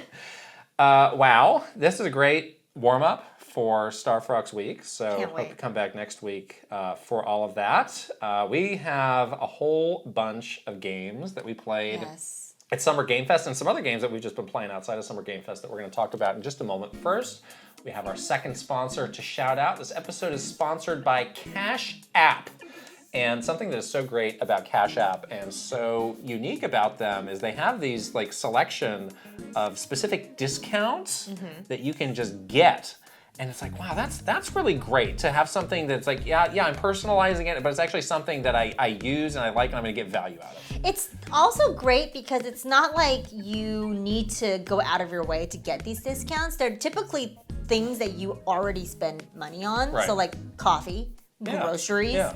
gas. Important things. So it's like your everyday life things that Yeah. you're doing and you have to buy anyway. You get a discount on that, which I love because sometimes like people offer you discounts, but you're like spending a lot more money just to get Yeah, it's like I actually don't want to do that. discount. This is something So it's like you just negated the discount. Yeah, you'll want to do these discounts. Right. It's Right. so nice. Right, It's right. so nice. Yeah. Cash App can do way more than you think to make your money work for you. If you do direct deposit at least $300 in paychecks each month and use Cash App card for purchases, you can earn interest to your savings. No hidden fees, no minimum balance requirements.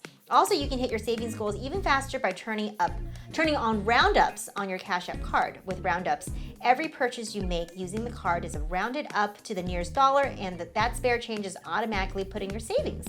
Don't let your money sit around and gather dust. Make it work for you. Take advantage of interest savings on Cash App today. New Cash App customers can earn $10 if they use code CashApp10 in their profile at sign up and send $5 to a friend within 14 days. Terms apply.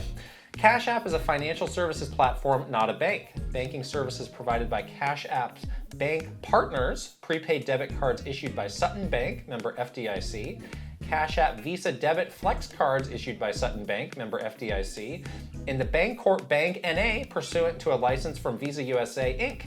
See terms and conditions for the Sutton Prepaid Card, Sutton Debit Flex Card, and Bancorp Debit Flex Card. Cash App green features, savings, direct deposit, roundups, overdraft coverage, and discounts provided by Cash App at blocking brand. Visit cash.app/legal/podcast for full disclosures. Wow.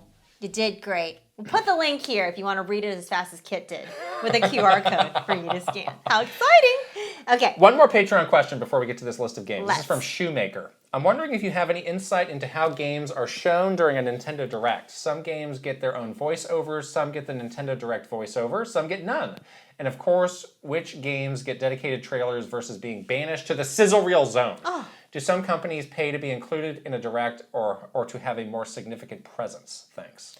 Well, first of all, nobody is paying Yes, to get that's into a very Nintendo important point. Direct. It is not sort of like Summer Game Fest or the Game Awards where there's both paid and unpaid games. And that's even something that we've heard about for State of Plays, where it's like, oh yeah, these people are bought in to be a part of the State of Play. Yeah. That would be a very un-Nintendo thing to do. Nobody is paying. Where it's Nintendo like is the sanctity of the Nintendo Direct. Will yeah, be exactly. This is something that is just very like handpicked by the people Right. working on the Direct. The higher ups at Nintendo are really handpicking the games within the Direct. All of it is included for various business reasons, various strategic reasons to.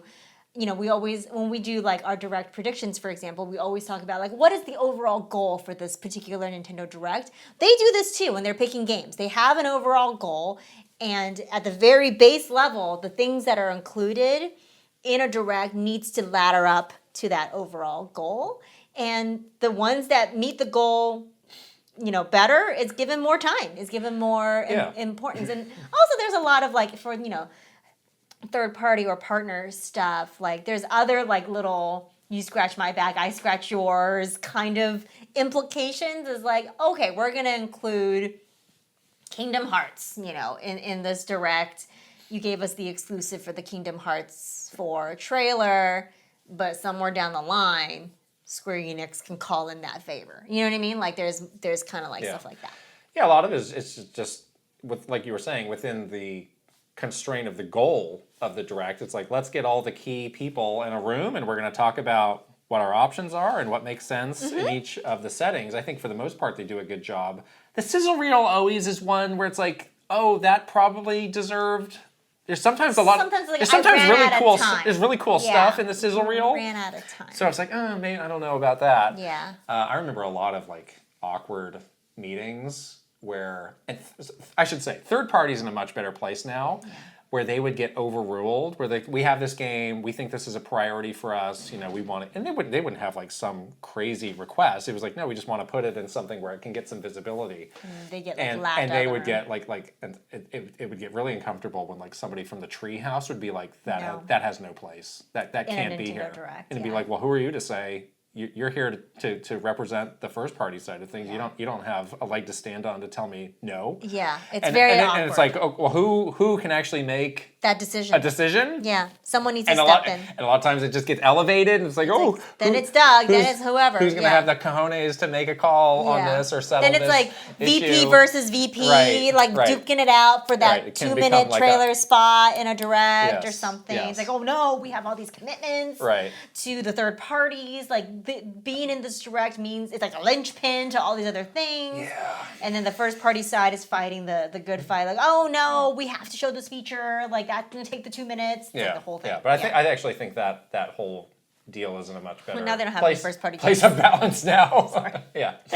All right, let's get into these games. These are in no particular order, but I do want to start with what I think was our surprise hit. Yes. Sonic Pico Park. Wow. So Pico Park is a game that I've never played. Have you ever played this game? I didn't know anything about Pico Park before we checked this out. Pico Park is a game that exists. And there have been 2 of them. There's been 2 of them. Yes. I actually bought both of them. Right. They're very inexpensive on a Switch. Yes. And they basically did this version of Pico Park where all the little characters are Sonic characters. And this was a game that completely surprised because in the Summer Game Fest reveal, I was like, what is this? It was a very short mention of this, and you didn't even think it was a game, right? I was like, what is this? I thought that because there was a thing, they were like, we're announcing this new game or whatever. It's like, well, what, is that the new game? Yeah. So I was a little confused, but yes, that was the game, and I had very low expectations going into seeing this game and playing this game, but wow, what a surprise. So it's 4 players. We played. Well, it's actually up to 8 It's players. up to 8, we played with 4. We played with 4 people. I don't know if I'd want to play with 8 players. It's a little chaotic That'd be already insane. with 4. Yeah. But it's a co-op multiplayer game. You play as different Sonic universe characters. You were Sonic. I was. Which is exciting for you, I'm sure. I was Tails. There was an Amy and there was a Knuckles, I think, in our group. I think there's more characters as well, like you said, up to 8. And all the characters sort of have their own little abilities. So like as Tails, I could do a little flying situation. What was my ability? I don't know. Because I know you had an ability. I'm not sure the rest of us did. I did. So that was like a special bonus for you. I was excited. Yeah. There was a level where I was very important. Yeah. Yeah. But you basically like kind of puzzle platforming. It's like very co-op. like bite-sized puzzle platformer It levels. really reminded me of Box Boy. Yeah, I think that's a good comparison. But with like a little bit more platforming, I think. Because one of the key mechanics is like unlike some of like the new Super Mario or other platformers, like the characters actually have like you can run into each other. Right, like you can't like you don't just run somebody. You don't just run through the guy. So you have to like kind of get in line, which we kept yelling at. That's why get in line! That's why I was joking. Like, this is a game about getting out of the other person's way. It is. Because or following directions. Right. So it's like, oh, this person needs to do something. Everybody get out of the way. And then it's like, obviously there was one person who couldn't do it, and that's a big laugh. Or like you get like pushed off, and then everybody else gets messed up. Or it's like, oh, we have to do this together. 1, 2, 3. Let's all go. And then somebody messes up. Something screws up, and it's just fun. Oh my gosh, we laughed. I laughed so hard. My stomach hurt bad. It helps that the levels are really short. Yeah. Like you never really get to a big point of frustration because it's like it's usually just like 1 or 2 things that you have to do, and then you're just on to the next thing. Right, and it's like you can do it in various ways too. Yeah, like there's multiple solutions, which is nice. My favorite level that we did was when we were all connected together by a rubber band. Oh, that was cool. And that was such a fun mechanic because like we basically had to like do it in a certain order, and then everybody was like, wait, you're doing it wrong. And you would like, when you go too far, you would spring back and everybody else would spring back with you. So we were just like trying to jump over this chasm and getting sprung back. Oh my God, it was so funny. And I mean, I seriously I haven't laughed that hard playing a game in a really long time. Yeah. So I'm so excited to play more of this game. It's so good. From what I played of the first 2 games, I think these are multiplayer only. Like there is no option to play this single player. Yeah, so you do need to have somebody to play. It does seem to be pretty online, robust right? about online or local. And yeah, I think 4 players is probably the sweet spot for this, or maybe even like 2. Yeah. 2 to 4. It's like Box Boy and Box Girl was like a good amount of players. Yeah. I just think like up to 8 people is just going to be pure chaos. There's no way. I don't know how. With 4 people, we were already having. It's kind of like 8-player Smash, where it's like, all right, it's kind of neat that you did that. But like you lose yourself on the screen. It's not the optimal way to do it. Yeah. So I heard a lot of people saying that this was kind of a surprise game, a summer game fest for them. So it was cool, and you know, noted Sonic hater myself. Like I did not get turned off by the Sonic. It's cute. It's a very minimal presentation. Yes, where it's like these are just like white boxes and little like chunky pixel characters. They're cute though. They're cute, yeah. They're really cute. Right, right.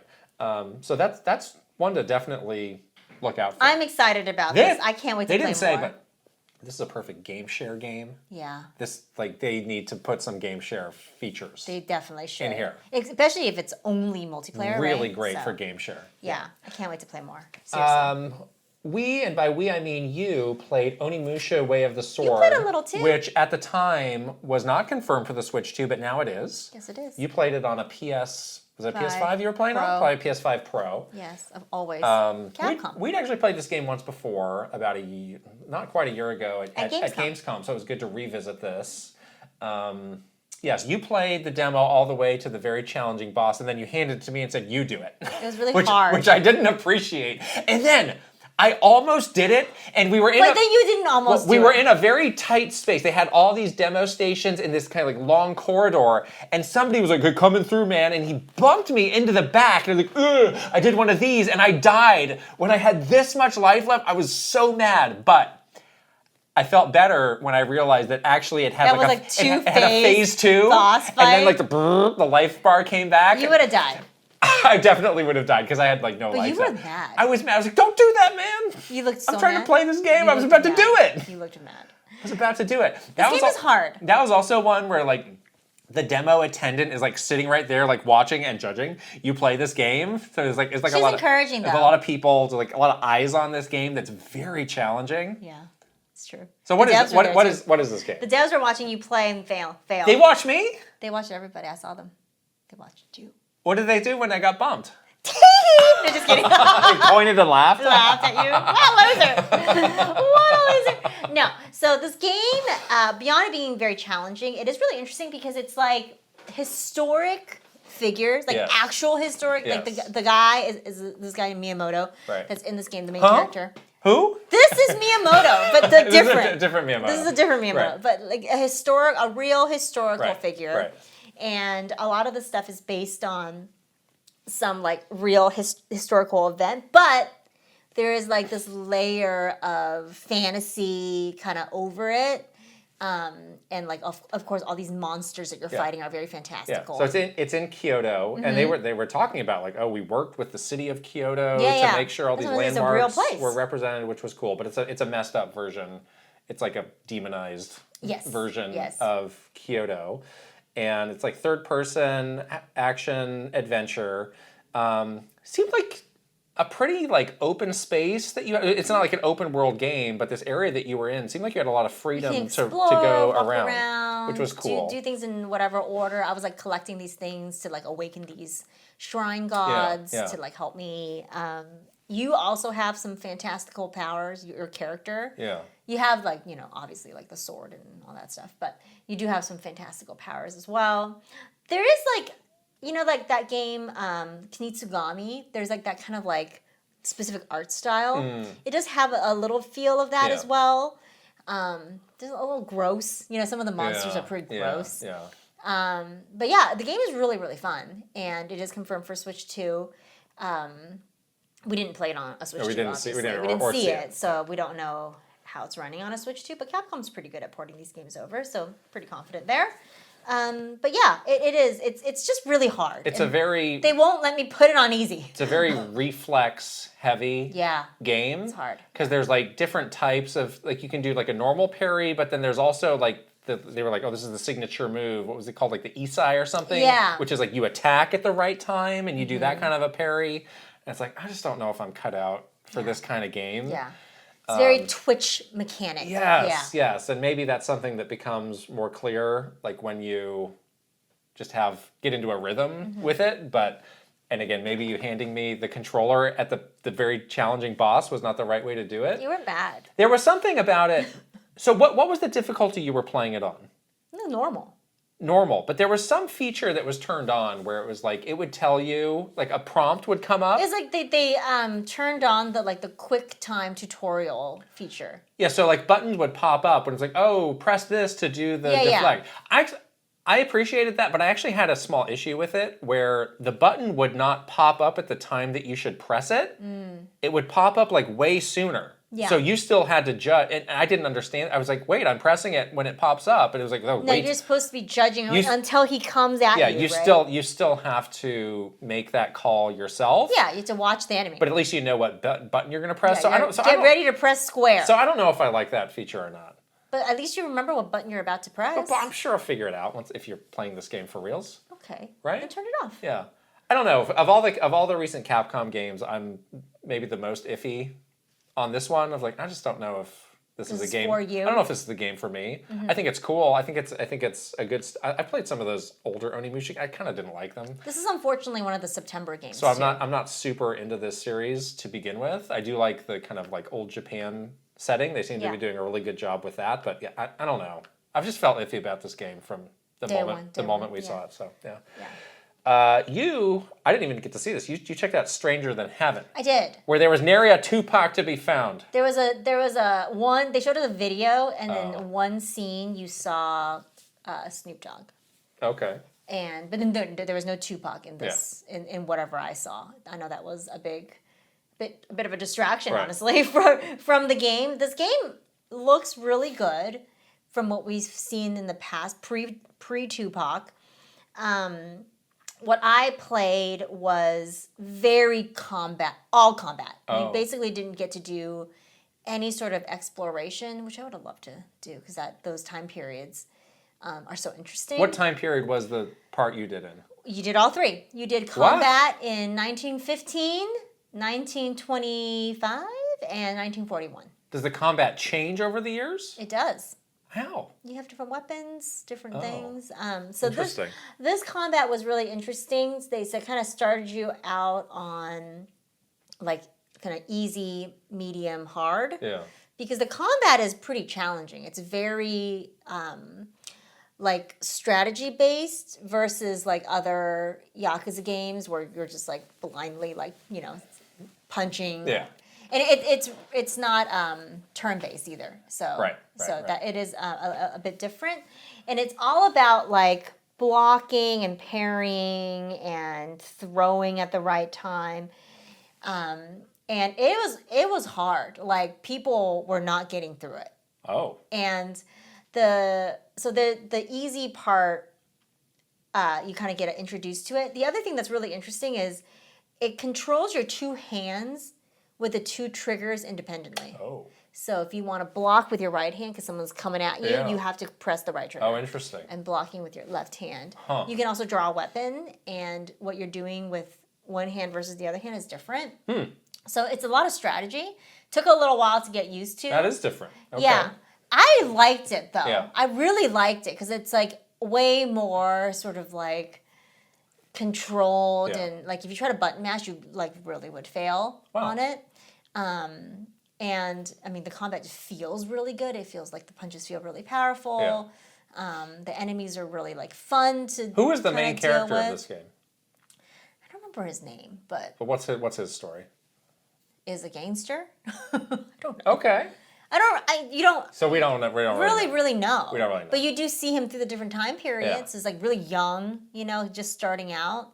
And then when you get to 1941, he seems like a mob boss at that point. So Kiryu's father? Like what, Kiryu Senior? What is this? I don't know. We don't know. Yeah, we don't know. You said you didn't get to explore, but like what did the world Is this like Kamurocho 1915? Yeah, exactly. It is? Yeah, it's cool. It literally is? Yeah. It's cool. Like that kind of like, you know, pre-war. Roaring 20s. Roaring Japan. 20s. Yeah, like right before, you know, some of those very significant moments in history, I guess. Okay. Yeah, it's pretty cool. I really liked the environment, and I really liked the different time periods. And the combat is like legit hard. Like the last fight that we all did, like I was sort of like middle of the pack. Like I beat that. It took me like a lot of tries to beat that final combat area. Yeah. And when I was playing it, the guy that was like the demo person was like, it took me about like 12 tries to beat it. It took me about like 9 probably tries to beat it. But when I was leaving, like people were not done. People were still playing. People were still trying to beat that. Okay. That part of the game. Yeah. So. Does it feel connected to Like a Dragon Yakuza? Not really. Huh. Again, I just saw combat, so I don't know story-wise if it is. It just That's so interesting. Feels very different. It feels like a very different thing. Yeah, I wish I could go see this because I was like, I'm having a hard time pinning this game down. Yeah. I want to see more. I would love to see more of like a story trailer or something like that, just to understand like placement of this in the universe of the Like a Dragon games or the Yakuza games in general. Or like there's so many of these games, it's hard to place it. Yeah. But they're doing something different here for sure. Yeah. With the combat, which they always do something kind of unique, and I really liked it. Yeah, and also this one, like, you know, again, like there was so much discussion about the Tupac stuff and people not liking that, but the people who played it, they were like, yeah, this game was pretty interesting. It's really interesting, gameplay wise. Yeah. I think kind of when you were seeing this, I was seeing Silent Hill Townfall. Yes. Which, unlike a lot of these games, this was a hands-off. So this was just like they made a little theater and got a demo from the developers. So this is an interesting Silent Hill. This is not Konami. This is not Bloober Team. This is Konami and Annapurna and this other developer, and I'm blanking on that studio's name, but they're based in Scotland, which is meaningful because this game is also based in Scotland. Oh, okay. And they're kind of like really focusing on like the authenticity of that. This is first person Silent Hill. You don't really know what's going on, but you're in this like small northern Scottish town, and weird things are happening and gross things are happening. This was really cool. I was pretty impressed with this. The visuals of it are like almost photorealistic. Oh, like really? I think they said this is like an Unreal 5 game, which probably does not bode well for it coming to the Switch 2 eventually, but I was like really impressed with just the visuals of it. I was like, this is a really realistic depiction of this town. Yeah. And one of the big new mechanics that they have is like you have this remember those little TVs with the big antenna that you would have? Yeah, or those little radios. Right. So so you have one of those TVs, and that's kind of like your multi-purpose tool. They're like, we're kind of reinterpreting the radio, like the radio static. Creepy. It's a little creepy. Yeah. But it also has like other functional things, like you'll like receive messages through that, and like they were showing like you can also use it as like a little X-ray thing for enemies. Like you can kind of see through the wall. Because they're like, you're not super capable in fighting, so it's better to avoid combat. So like you could see this guy going around, and you're like, oh, now we go, and it's very tense since it's in first person as well. We saw that with Resident Evil 7. So what I was saying before, like they're really focusing on like the hyper. Translating that era of, it also takes place in like the late 90s of Scotland. Okay. So like there was some stuff they had to like explain to us. They're like, a lot of people didn't know that in these old Scottish homes, like we had these machines in our basement that you had to put a credit card in or you wouldn't get electricity. You had to top up your electricity for the day. What? Or you would have to go down to the corner store and buy a prepaid card to pay for your electricity. Shut up, really? And they're like, and we turned this into a puzzle.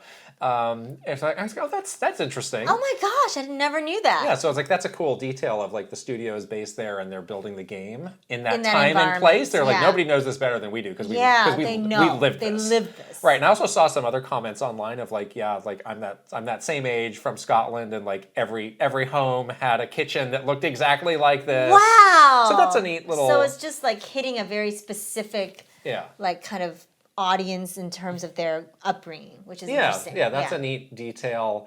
I think before, when this got announced, I think I saw some people suggesting that this actually tied into like a real life event that happened in Scotland. I don't think that's actually the case. Based on what I've seen, I think this is more just like a standalone story. More fantastical. Right. Yeah. But I don't know. How scary is it on a scary scale of 1 to 10? So it's definitely like building up tension. Yeah.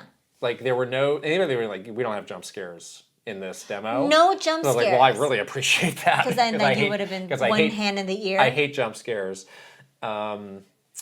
Yeah, like you did see some of the monsters, and the monsters were gross, and it's best to avoid them, like they were saying, and do stealth stuff to avoid them. Do you have any weapons? Yeah, you can get like 2x4s and pipes, and I think they said like you do eventually get like some sort of a gun, but I'm sure you have like 2 bullets. Yeah. It is more so like stealth and. Yeah. So yeah, like I'm. Every time they hand this franchise to a new developer, it's like, well, how's this going to turn out? But this seemed cool, and it did seem pretty different, like a unique take on Silent Hill from a fresh team. Yeah. So I thought it was neat. Okay. Yeah. I'm scared. It's going to be scary, I think. I'm not going to play it. I think it's definitely going to be scary. Silent Hill's pretty scary. Yeah, I can't do it. Yeah. Bad Magpie was another big surprise for us. This was an indie game that was in the Microsoft showcase. Yeah. And I'm not shocked that it happened, but it did not, stand out as like the main takeaway. But we got to play this game, and this game was really neat. It's really cool. It's kind of like Silent Hill, where like the people that made the game. That's where the game takes place too. It's like they're from like England or something like that. So, and you were like, are magpies native to England? Because we don't have magpies in California. We don't have. Are there? We certainly don't have them here on the West Coast. Maybe they're on the East Coast, but I don't think I've ever even seen a magpie. I've not seen one. I don't think. So I don't have any frame of reference. But I've heard of the phrase like magpies like shiny things. Okay. So like if you're talking about someone that really likes glittery things, you're like, oh, that guy's a bit of a magpie. Yeah. Because he likes shiny things, and that's kind of the. We got crows. We got a lot of crows. We got a lot of very. I like the crows. I love crows, and they're really smart. I like the crows. The magpie seems really smart too. So this game is really cute. You play as a little injured magpie. You like hurt your wing, so you can't fly. You can't. You just hop around. It's so sad. You have a little like a Band-Aid on your little wing. You're hopping around. You are kind of like the world is very interactive. Yes. You're like picking up things. You're like pecking through things. There's weirdly, for some reason, you can light things on fire. It's got a lot of Untitled Goose Game to it, but it's not like wreaking havoc for havoc's case. You are solving some very specific puzzles. Unless you're messing with some of those mice. The mice are a little creepy. There's a part in the game where you need the mice to follow you, so you have to figure out a way to get down this piece of cheese. And then you get the piece of cheese down, you hold it in your little magpie beak, and then the mice are like hypnotized, like following you. Whoa! And then one of the mice like died on my watch. Oh, I didn't do. So the goal of this demo was like you had to collect 20 knickknacks, little bling things, to complete it. And there were more than 20, so you could decide which ones you want to do. And some of those puzzles, like I actually don't know what to do here. Yeah. But I did the 20. I didn't do that one though, so that's cool to see. Yeah, there's a lot of different ways to go about it. Yeah, again, it was like you're in a big area and you can kind of do it at your own pace and figure stuff out, which was fun.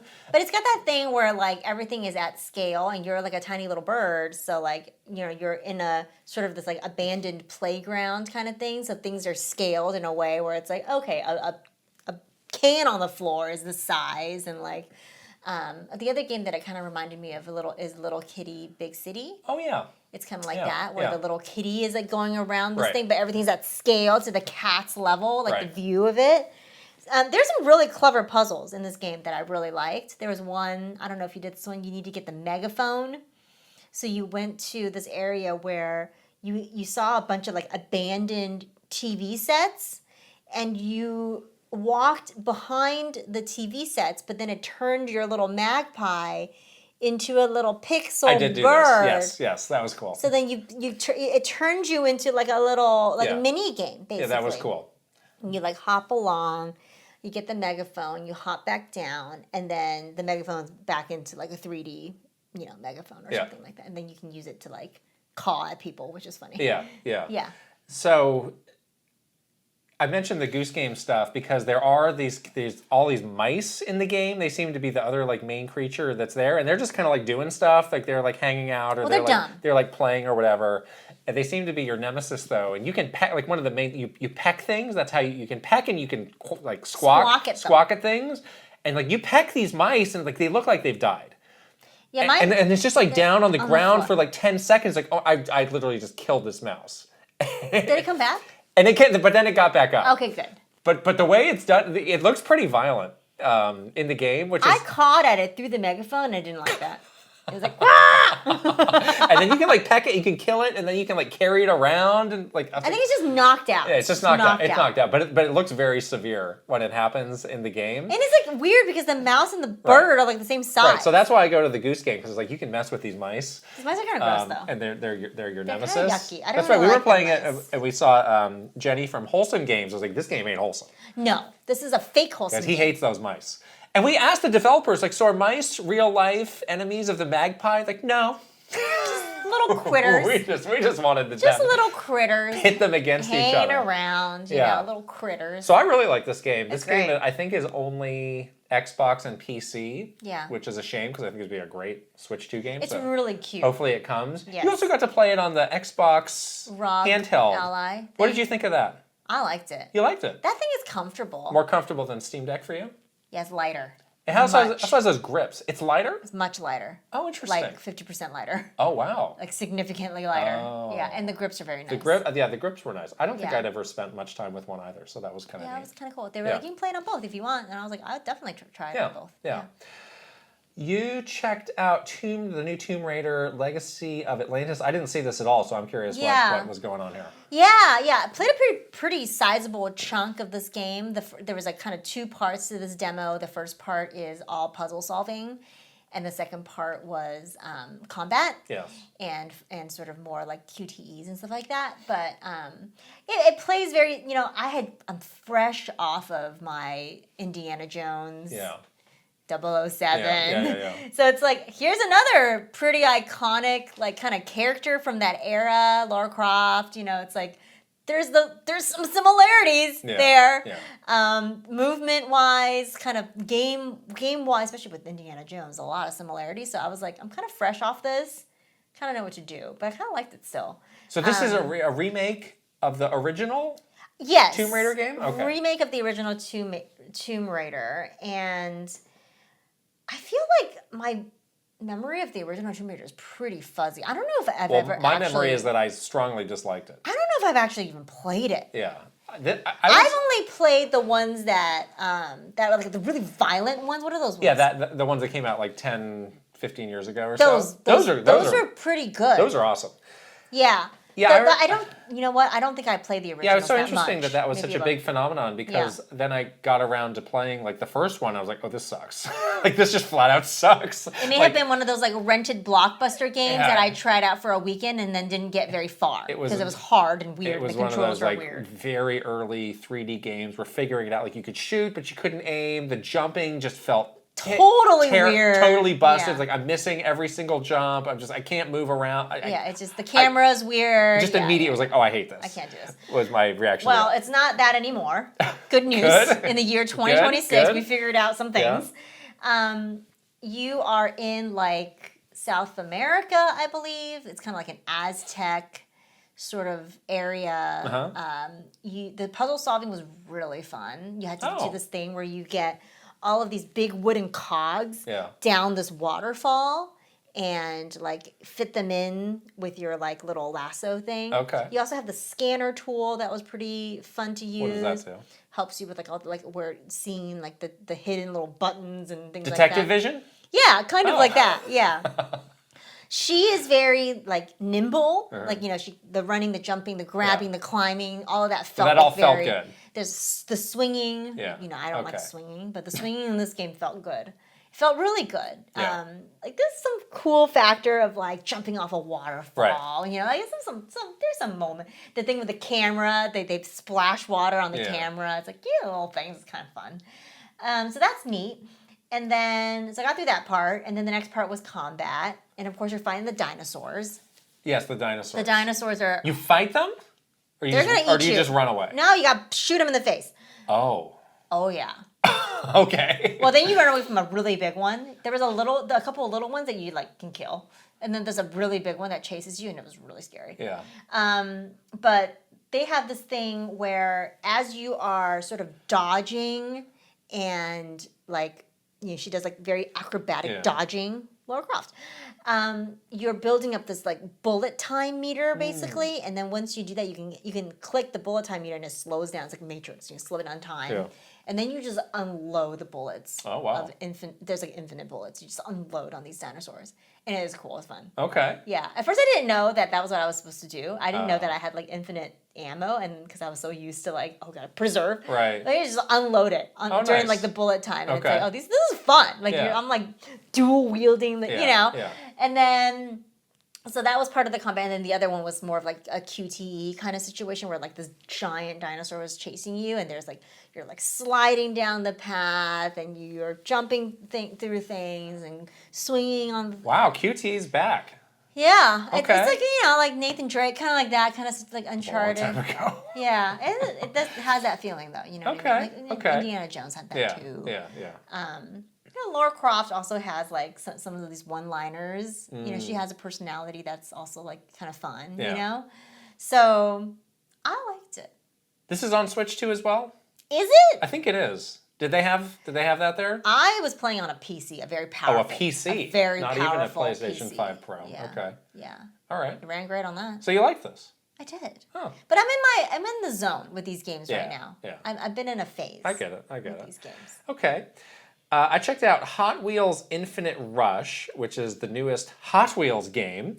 I played these. There have been two of these that were on the original Switch, and I liked them, but they always felt a little...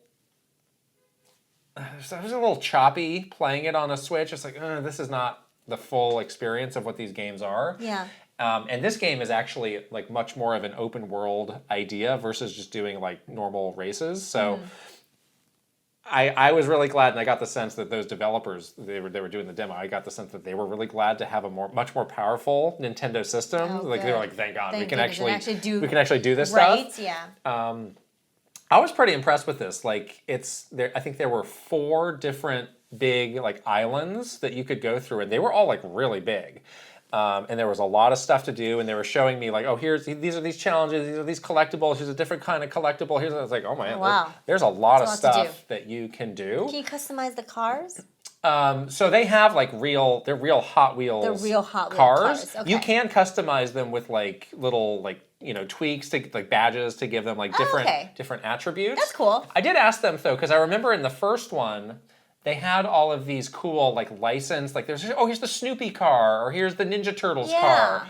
And he was like, no, we actually don't have those anymore. I think it's a licensing issue. He said, but we now have the Hot Wheels that are based on real cars, real world cars. Okay. And I was like, okay, that's kind of neat. But we just kept going. It's like, oh, there's a lot of these real cars. Oh, really? So that's kind of neat if you're like, I actually prefer something that's a bit more like real life. It's like Hot Wheels Forza. Whatever like Homer Simpson's car the Hot Wheels people cooked up. Yeah. There were a lot, and there were all different types. Nice. I think the cars also fit into like 4 different archetypes. There was like a speedster, a drift car, like a big heavy thing, and I forget what the 4th one was. Kind of like Mario Kart, where they have the different weights. Yeah. All the areas were like very like whimsical. I was gonna say the tracks are very whimsical. It was like a combination of like, oh, this is a city, but then there was like the Hot Wheels track that was like going around, looping around and stuff. So I really liked that, and then I never got super into this, but they've had this in these games. It's like you can make your own tracks and share those online using like the Hot Wheels pieces. Like piecing it together. And I don't know anything about Hot Wheels. The guy was like, oh, and this is the first time we have this new Hot Wheels piece that's like, he made it sound like this was a big deal. I was like, I don't know what you're talking about. What was the piece? I don't know. It was some new piece of the tracks that they have a new kind of curve? In IRL Hot Wheels that was like hot stuff. So I don't know. Their press kit was a Hot Wheel. Oh my gosh, it was so cool. Yes. That's so cool. And he was like, oh, we're wrapping up the meeting. Here you go. And I thought he was just handing me a normal Hot Wheels car. And he was like, no, look at the back. And like the backing on the cardboard was like all their press kit details. Like, oh, that's a nice such touch. a sweet press kit. That's very cool. And he got a little cute car. I got a Hot Wheel out of it too. Yeah. So that's great. So this is unfortunately another one of these games that's coming out in September. But at least it's a game that you can dabble. Yeah, it's still a game you gotta buy, but I mean, I don't know. No. But I do like this series that they've been doing. Yeah. So I would say don't overlook it just because it's like it's a pretty like legit racing game. Don't just overthink it like, oh, it's a Hot Wheels, junky kids game. Like no, it's got really a lot to it. N plus Infinity times 2. Yes, this is the game that you knew about. You played on DS, you said? Yeah, I had a hard time explaining to you what this was. But N plus is this game that's been around for a really long time. It's kind of this like physicsy 2D, like minimalist 2D platformer that I played it on the DS. There was a version of it on the DS that I had a really good time with, and I didn't realize it had been that long ago. Yeah. But apparently they've still been doing stuff with N+, and now they have this new game that seems much more, I think they describe it as like more of like a party game. Definitely more of a party game. We played a lot of different modes where it was like 4 players, couch co-op, or couch competitive, or there were like teams, 2 on 2. Right. The physics part of this game is like the most unique and kind of defining part of it, where you're doing some crazy stuff where you can like kind of bounce off the walls. Like you can just jump up a wall. You can jump, and it feels a little like you're on the moon. Everything's kind of floaty. Yes. But there is like fall damage and stuff like that, so you can just like completely. You can just splat yourself. And also, there's like a lot of like mines and obstacles, and so you have to be really careful. But the movement is slow enough where you could like kind of manipulate your character in a way where you can slow down your falls and things like that. We did a lot of levels where it was like us on a team versus the other 2 people on a team, and it kind of like starts out as like one team has to collect as many crystals as possible and get a certain time, and the other team has to just try to destroy them. Right. I mean, we did pretty good. I was pretty good. I thought we did pretty good overall with this game, actually. I thought I was pretty surprised at how well we did. Maybe those guys were just sandbagging. I don't know. I don't think they were. They looked kind of disappointed. I was like legit kind of like, this is speaking to me. This game was really neat. Like usually I'm pretty bad at these kinds of physics games, but I was like, no, this is really good. It's like very intuitive. One that was kind of just like straight up tag. Yeah. Which again works well with like the physics because you can do some crazy stuff where it's like, oh, you think you're cornered, but then watch this, I'm doing this crazy jump. And you can just jump through them in a way. And it's one of those games where it's like you can get really skilled at it too, and it's like, oh, I didn't know you could even do that, exactly. You could test out the limitations of the physics. Yeah, and we didn't get to see them all, but they seem to have a lot of different modes and a lot of maps and just a lot of like variety to it. Yeah. So I really liked it. I'm pretty excited for it. It's really fun. Yeah, this is my first time playing. I was like super in. Yeah. Last game we saw was Screenbound, which was a game that we kept walking by, and I was like, I've seen this game. This is the first 5D game ever. We got to try this out. So you played it, and you've probably seen at least a screenshot of this. So this is a game that combines a 3D platformer, a first-person 3D platformer, no less, with a 2D platformer. And it's like, it looks like a Minecraft view, but then you're holding like a Game Boy, and then you see the game in 2D there. Yes. And it's crazy. And you have to navigate the world by looking at both. You played this, not me. I don't know how this game works. Your brain needs to suspend certain things to just get into it. Yeah. And what you do is you kind of like, you can manipulate the little Game Boy screen. How?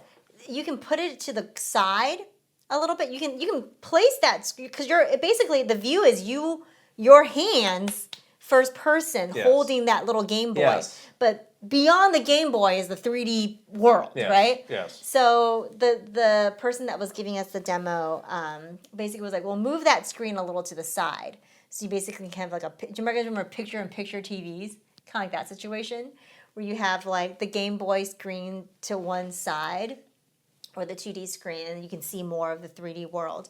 But things that are happening in this world is really interesting. Like, for example, you would walk and you'd be like, well, how do I jump over this thing?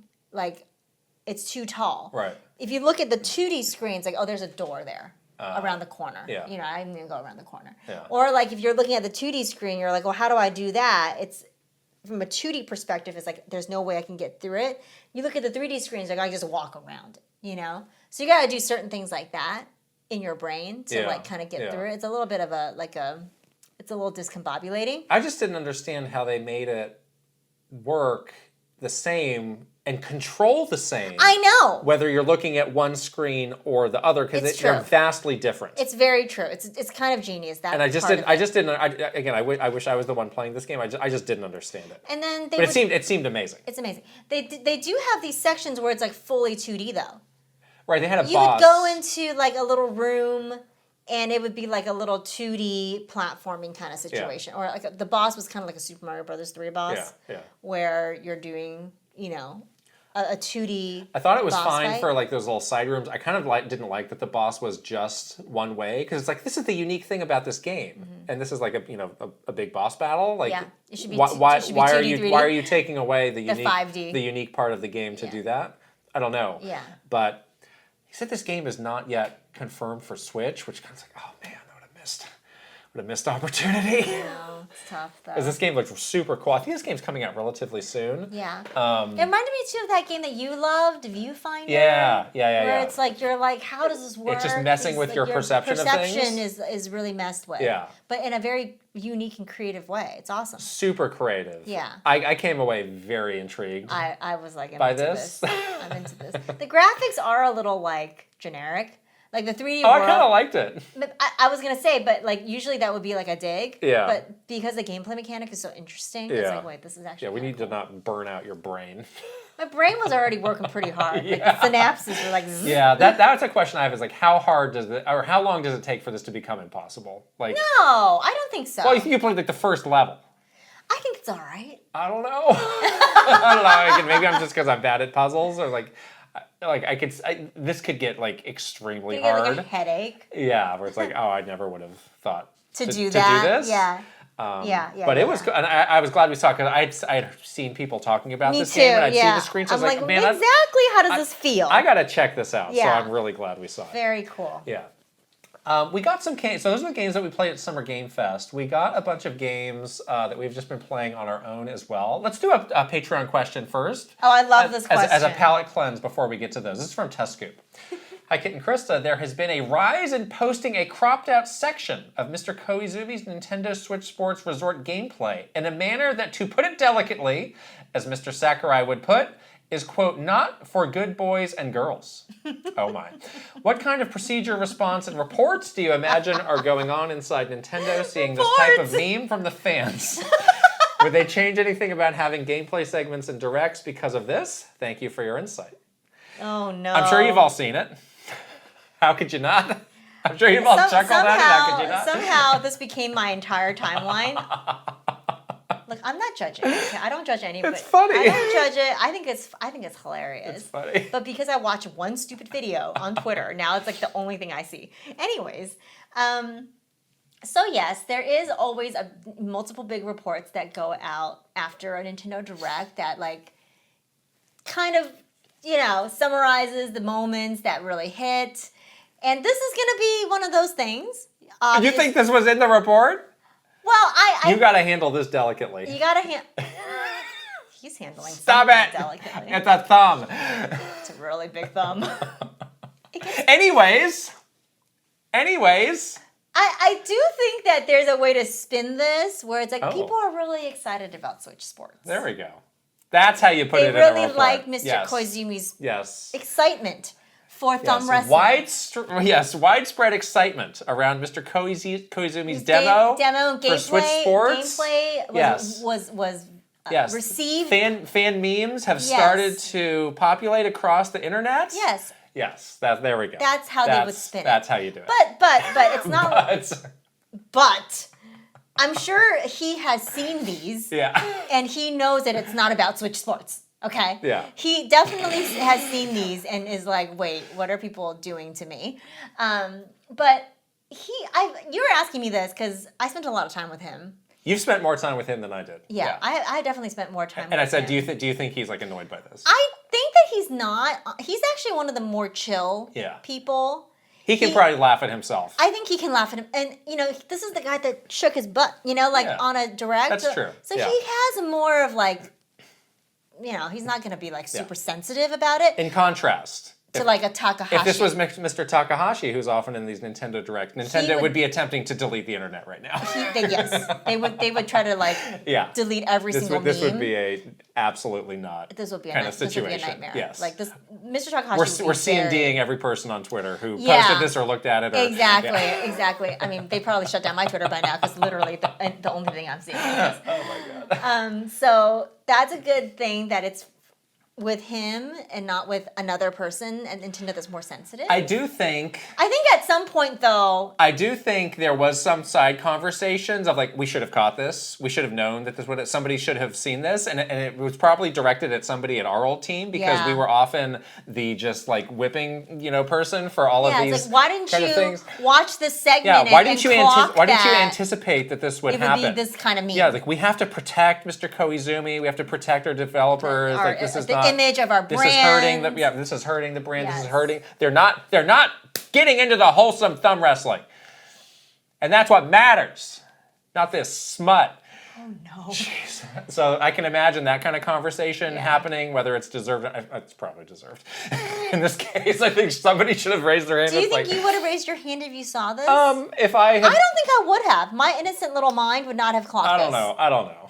I'm also not a man. So I don't know. It's a motion that I'm not as familiar with. I don't know. As a woman. I don't know. No, I don't. I don't think they're going to change. They might be more careful of like what is the angle of this and how can this be. I think it's just the way that it was framed. Exactly. Like if you just saw his hand. Yeah. Show me your hands. If you saw the whole shot of him, it would be a different story. Like don't put your hands in your pockets. That wouldn't happen. Yeah. But he himself, I think like he's probably doing fine. Like he chuckled a little bit maybe. Thank goodness. I think it's starting to pass too. Yeah. So it's like things will pass and it'll be okay. But I definitely think this was like a bit of a, oh no. Yeah. We didn't anticipate this. It's definitely not, it's a little bit adult. Some of the content is a little adult. And it's not super wholesome. And someone is going to do some PDCA. Yes. PDCA, plan, do, check, act on what happened here. Oh, it's a great thing to discuss with your coworkers. We discussed a lot of. We gotta do a story time on that. But there is some coworker who is so clueless. Like, I don't understand this. Can you explain it to me? Yeah. There's somebody. Somebody who probably in the treehouse who legitimately is like, I don't understand this. This is over my head. Yeah. I don't get this internet humor. It's probably some stodgy, and you're gonna have to explain old guy. Yeah, and you're gonna have to explain it. And it's gonna be some exec too, some like high up exec. And they're gonna look down on you for knowing what it means or something. Yeah. Thanks for telling me, you freak. You disgusting slut. Oh boy. Okay. Oh boy. Okay. Oh, poor Mr. Koizumi. I mean, he can have a little chuckle. He had a big smile on his face. Big old smile on his face. Okay, Final Fantasy VII Crisis Core Reunion is our spoiler cast game. How exciting! And I'm actually almost done with this. Wow. So we got to keep it a very high level discussion of what this is. I'm on chapter 5. I think there's 10 chapters total. Oh, I'm halfway through. Chapter 5. Yeah, it's not very long. I'm at like 10-ish hours, probably like 12 or so. Yeah, it's not a very long. It's not super long. Game, I may even beat it tonight. I don't know. It's one of the ones that we have always wanted to play, but we both never played this game. This game has an interesting setup. So this was a PSP game that came out in 2006 or something. Yes. And was like, oh my gosh, what a cool! It's like a prequel to Final Fantasy VII. Right. I did not play that because at that time I was not a Final Fantasy VII guy. This is one of the most well-known and well-regarded PSP games, but it's like, what? This is not my thing. Why would I play it? Right. In hindsight, mistake by me, because this game is cool. So this new version, Reunion, they basically remade this game and put it out in between Remake and Rebirth. Right. And they have updated the character designs. They got the voices. Right, to match with the remade version of Final Fantasy VII. So it's pretty fascinating how they updated this game, too. This is kind of like the unofficial 4th game of the remake trilogy. Yeah, this is the prequel. Right, and there are parts of this, like story-wise, that do like overlap with things that happen in those games. And for me, it's like, oh, I'm gonna have to do some mental calculations of like where we are, time and place. Because obviously those games take some story changes to the original. And I'm gonna have to go check some of this versus the PSP of like, did they actually change anything of that beyond just the visuals for it? I don't know. Like that's a major question that I have that I'm gonna have to do some research after I finish it. Yeah, we have to do a little timeline. But you play as Zach. Zach Fair, who is a major character in the remakes, or the remake games, and this kind of was his first opportunity to like have his own story, more of a chance, more of a place in the spotlight, and it heavily features all the Final Fantasy VII characters in really interesting ways. Yes. So I'm really excited to do this spoiler cast. I'm really glad I finally got a chance to play this game. This game is so good too. I think it's fascinating that this game was on a Switch as well, because they did kind of shrink down a lot of parts of FF7 Remake and put it in this game. Like I'm in the slums of Midgar. I'm in the Mako reactor again. And it's like, I don't know, it's like 60% of what it looked like on a PS whatever. And it's like, you look up, it's like, oh, there's the plates. But it's like a JPEG of the plates. It's like, okay, you can't quite do that. And like all the areas are like way shrunken down. Yeah. But it kind of works though. It's neat. I like it a lot. Yeah.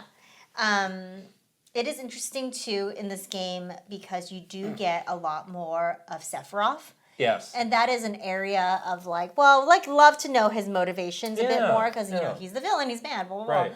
But like, you know, he's got a past. And there's things that happen in Crisis Core that is very like significant to Sephiroth becoming Sephiroth in the Final Fantasy VII games. So that's been really fascinating. I just don't think I realized like how essential this is to that experience. Yeah. I thought it was like, oh, it's a fun little side game, whatever. But it's like, oh no, like you really should play this if you're serious about those games. It's great that we're going to get the complete, like, all of it has been played, and all of it will be in within our spoiler cast library. We'll have all of it, which is great. And then we can be ready for Revelation next year, and we'll have like everything done, which is great. And then we can do the movie. And then we can do Advent Children. And then we can do the movie. I've seen that movie, but it's been a while. Good. Yeah. Good. But I'm having a great time, and I'm really enjoying, like, the gameplay is different, but I like the gameplay a lot. It's like the slot machine. Yeah. With all the limit breaks and stuff like that, but it has like there's a lot of stuff that's like, oh, this was when they made portable games differently. Yes. Versus like, oh yeah, you're just playing Elden Ring on a handheld. You know? It's like, no, they made a lot of like gameplay changes and concessions and stuff. It's like, this is really feels like a kind of like this. It's a throwback. Miniature experience. Yeah. But it's really cool. Yes. We have since, before we played this, we both finished our respective game we were playing. You finished 007? I did, yes. I finished 007. Wow. What a game. Good ending? I love Good the conclusion? ending so much. This game was so good. Seemed like you loved it, yeah. I loved it. And so pleasantly surprised because, it's one of those things where it's like, okay, this is kind of like this licensed character, and is it going to be good? Is it going to do justice to this very classic hero? Yeah. Is the gameplay going to be fun? And all of it was like 10 out of 10 great. Like it was like such a great take on Bond, the 007 character. The story was very well thought out and very well told. It had a lot of, like, it's kind of like when we played Pragmata and they had all those things about AI. It kind of has those elements in 007 as well. Really? It's like, it's very relevant. Oh, that's interesting. Yeah, it's very interesting. It's like, okay, this is the main... It's a modern James Bond. Modern James Bond, but it's like a James Bond origin story, but in modern time. Yeah. So, like, we're really, like, facing the things of today, which I was like, okay, this is very relatable. Right. They do such a great job with the fan service too. Like, you want the watches, you want the gadgets, you want to drive the Aston Martin. You want to do. Is that what he drives now? Remember when James Bond was driving a BMW? No, gross. Aston That Martin. was in GoldenEye. That was the whole big deal. The BMW convertible or whatever. I don't know. So he's back to the Aston Z4, Martin. yeah. He's back to that. He's The Z4, excuse you. The Z4. Yeah. I don't really like the Z4. The Aston Martin is very classy though. Okay. Yeah, you want to do the James, and they have like all those big Bond moments where it's like shake not stirred. You know, like they have the Bond things in there, and you're like, is it gonna be cheesy? So there's some goofy stuff too. Yeah. That's it's great. It's like the fan service is so well done. Yeah. Like there's like the classic James Bond moments where you're like, how are they gonna do this? And is it gonna be well done? And it's all of it was like check. I love the ending. The ending was like, I was like literally smiling the whole time because I was like, wow, this is such a great way to end it. They kind of open it up so it's like, oh, it could be a sequel. Well, I think that you're definitely going to do a sequel now. Because it's so good. They're definitely going to do that. Yeah, I absolutely loved it. I think it's such a good game. That's good. You can look forward to that. Yeah. I finished Mina the Hollower. I actually finished this game like 2 weeks ago, but last week we didn't do games we were playing. So the very last part of this game is pretty hard. Yeah. I mentioned this before. I didn't find the other parts of the game to be that challenging because you can upgrade your attacks and your defense and like you just kind of get acclimated to what the game is. So I didn't really feel that. But the last parts, like I could see some people getting stuck on those. It was definitely hard because of platforming or hard because of all of the boss above. fights? And there were even some like puzzles that they introduced. And it was like, oh, how does this work? And it was just like so they're it was really tricky. Throwing the things at you. Yeah, the final boss is quite hard, and I actually ended up cheesing the final boss. I found a loophole. You gotta cheese. That's how I beat Elden Ring. Because I did it maybe a half dozen times. I was like, yeah, I'm not really seeing the patterns here that are going to help me beat this boss. So I was like, I had an idea. I was like, let me see if this works. So one of the little customizable things that you can equip is this item that means when you get hit, your health goes down very slowly. Oh. And if you take a hit that would ordinarily kill you, you don't die until the health goes down to 0. So it gives you more time. So I was like, what if I equipped that and just kind of stood toe-to-toe with this boss and just attacked? Oh, the brute force and just brute forced it and drank the flask or whatever when I got low. And I totally beat it that way. Oh. So I don't know if that's good or not. Did it take you a long time, though? No. I did it like the first time I tried that. I was like, oh, this totally works. But did it make the boss fight last forever? No. Because you were just like... No.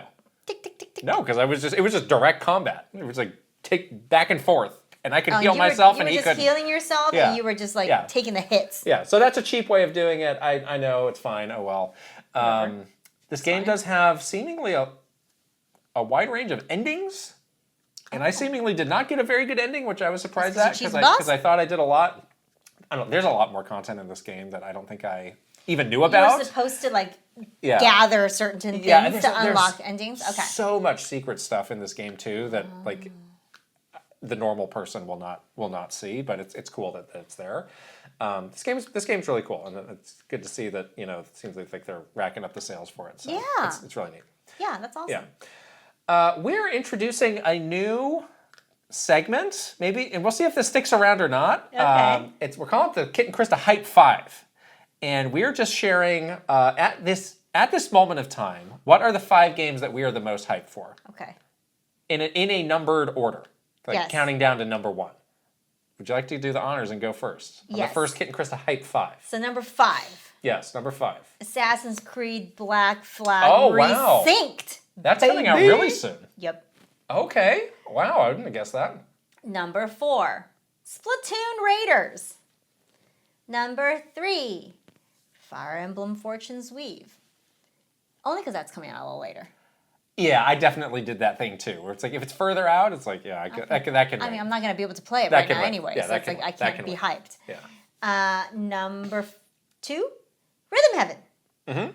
And number 1, Adventures of Elliot.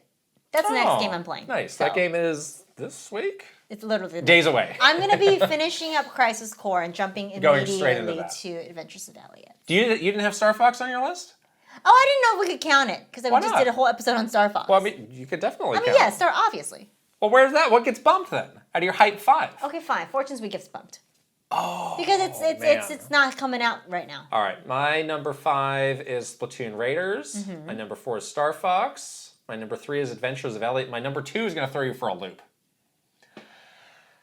Spyro the Reignited Trilogy. I totally forgot about that. Because... You want 3D platform. I forgot that this existed, and I just bought it on the eShop for $10. Oh. And I was like, oh, and they're doing this new Spyro game. So they are. I have Elliot on my list too, but I was like, I want to check out these old Spyro games because strangely, that's a series that I love platformers. You know this. Yeah, I missed a lot of Spyro growing up. We played Spyro in Skylanders. It's like I played Jak and Daxter. I played Crash Bandicoot. I played all these PlayStation platformers except for Spyro. It's like, but why? And then they did this remastered version a couple years ago, and it was $10 for all 3 games. So I bought that. Okay. And so I was like, I just want to check this out. So that's my curveball number 2. Wow. And then number 1, same as last week when we did this Gears E-Day. Maybe unless they don't cancel that game. Asha Sharma did not cancel Gears E-Day. Why would she do that? They're just canceling everything. When is that coming out again? Later this year. I forget exactly when. I think it's October. I think it's October. Yeah. Shocktober. Shocktober. E-Day. Maybe it's Shocktember now because we feel like there's more things coming out. Shocktember. Yeah. Shocktober has been switched for Shocktember. Yeah. So what do you think of the Hype 5? Let us know. Okay, what is your Hype 5? We got one more Patreon question before we get out of here from Motomania. So Ocarina of Time remake is real. Yes. Always online haters aside, how is Nintendo capitalizing on the casual gamer hype shown by millennials and zennials that will be the new Switch 2 owners? Limited edition and special edition game on a gold Switch 2 cart. Simple Mario Kart World style system bundle with a code inside to overlook the price increase that they missed. Actual Zelda edition system for them and us. Day 1 double dippers. Thoughts and predictions. Anecdotally, I'm hyped by how many of my friends this has become a system seller for all. Thanks for hearing Saria's song in that teaser. Do, do, do. And everyone got like... That has become a cool new meme. That's a meme of like when you hear Saria's song, you immediately, the sleeper cell has been activated. That's a very fun meme. That's and I think it's true. I think it's true. I think it's worked. Like nostalgia works. Yeah, for as much as we have a critique about how Nintendo's rolled this out, like it does seem like this is truly connecting with that generation of people who a lot of them who are no longer connected to games closely. So like this is a huge opportunity. Right. And like the good thing about it is that if they are truly activated, they do have a couple months before the price increase happens to buy the Switch now. Yeah. So that's good. Yeah. But yeah, I do think there's going to be some kind of 40th anniversary something tied to this game, and there may be some kind of special edition something. Like I do think they're going to be doing some sort of collector's edition for this. Do all these things. Just do it. Just do it.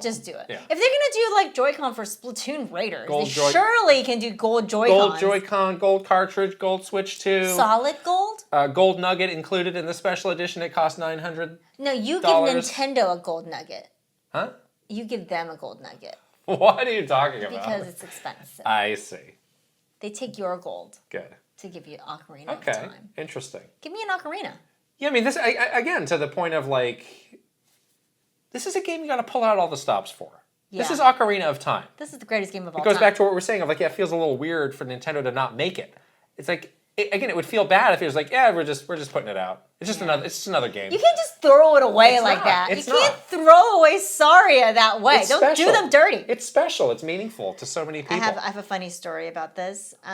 Remember I told you when I was over Christmas time, I went to you and I both like this. It's like that Christmas market thing. What is it called? Like the Where? Dickens Fair. Oh, yes. So it's like this old-timey thing, but they have these stores there that sell old-timey items. It's based on like Charles Dickens era Britain. It is, but they had this store that had all these ocarinas. Oh, yeah. And my non-video game friend was like, hey, nerd, they have ocarinas. You want to come look? Because she knew that I was going to get... Did you buy one? No, but I looked at it. I was very excited. You should buy an ocarina. I was also with Sean. We should buy ocarinas. You should learn how to play it. They were advertising those in Nintendo Power like crazy. We should buy some. You can learn to play it. I'm not joking. Let's get ocarinas. Let's do it. Are you serious? Yeah. Okay. Absolutely serious. And play a duet? Yeah, we can do a musical performance. Oh! I think that's if you can hang on an ocarina. I can definitely hang on an ocarina. If you can hang. No problem. You two can teach me. Is that an instrument where like you just blow, or is it like a flute where you have to do a weird like over? You ever played a flute? Yes. You can't just blow into a flute, you know? Like you got to do it a certain way. Over the little hole. I didn't like that. I think you blow. You just blow. But there's fingering. Oh, of course, yeah. It's like a recorder, like you a know? recorder. More like a recorder. Okay. Cool. I played a recorder in school too. All right, I'm excited. Let's get these ocarinas. Okay, done. That's fun. I'm excited. Maybe the Nintendo will make a special edition 40th won't anniversary gold ocarina. Gold ocarina. Gold ocarina. 1 of 10 or something. Asterisk, not actually gold. Platinum colored. Gold colored ocarina. Gold colored. Yeah. All right, I'm excited about this. Let's do that. that. That is the conclusion of this question. We're going to wrap up this episode. We're going to buy ocarina, so we got to get through this. Thank you.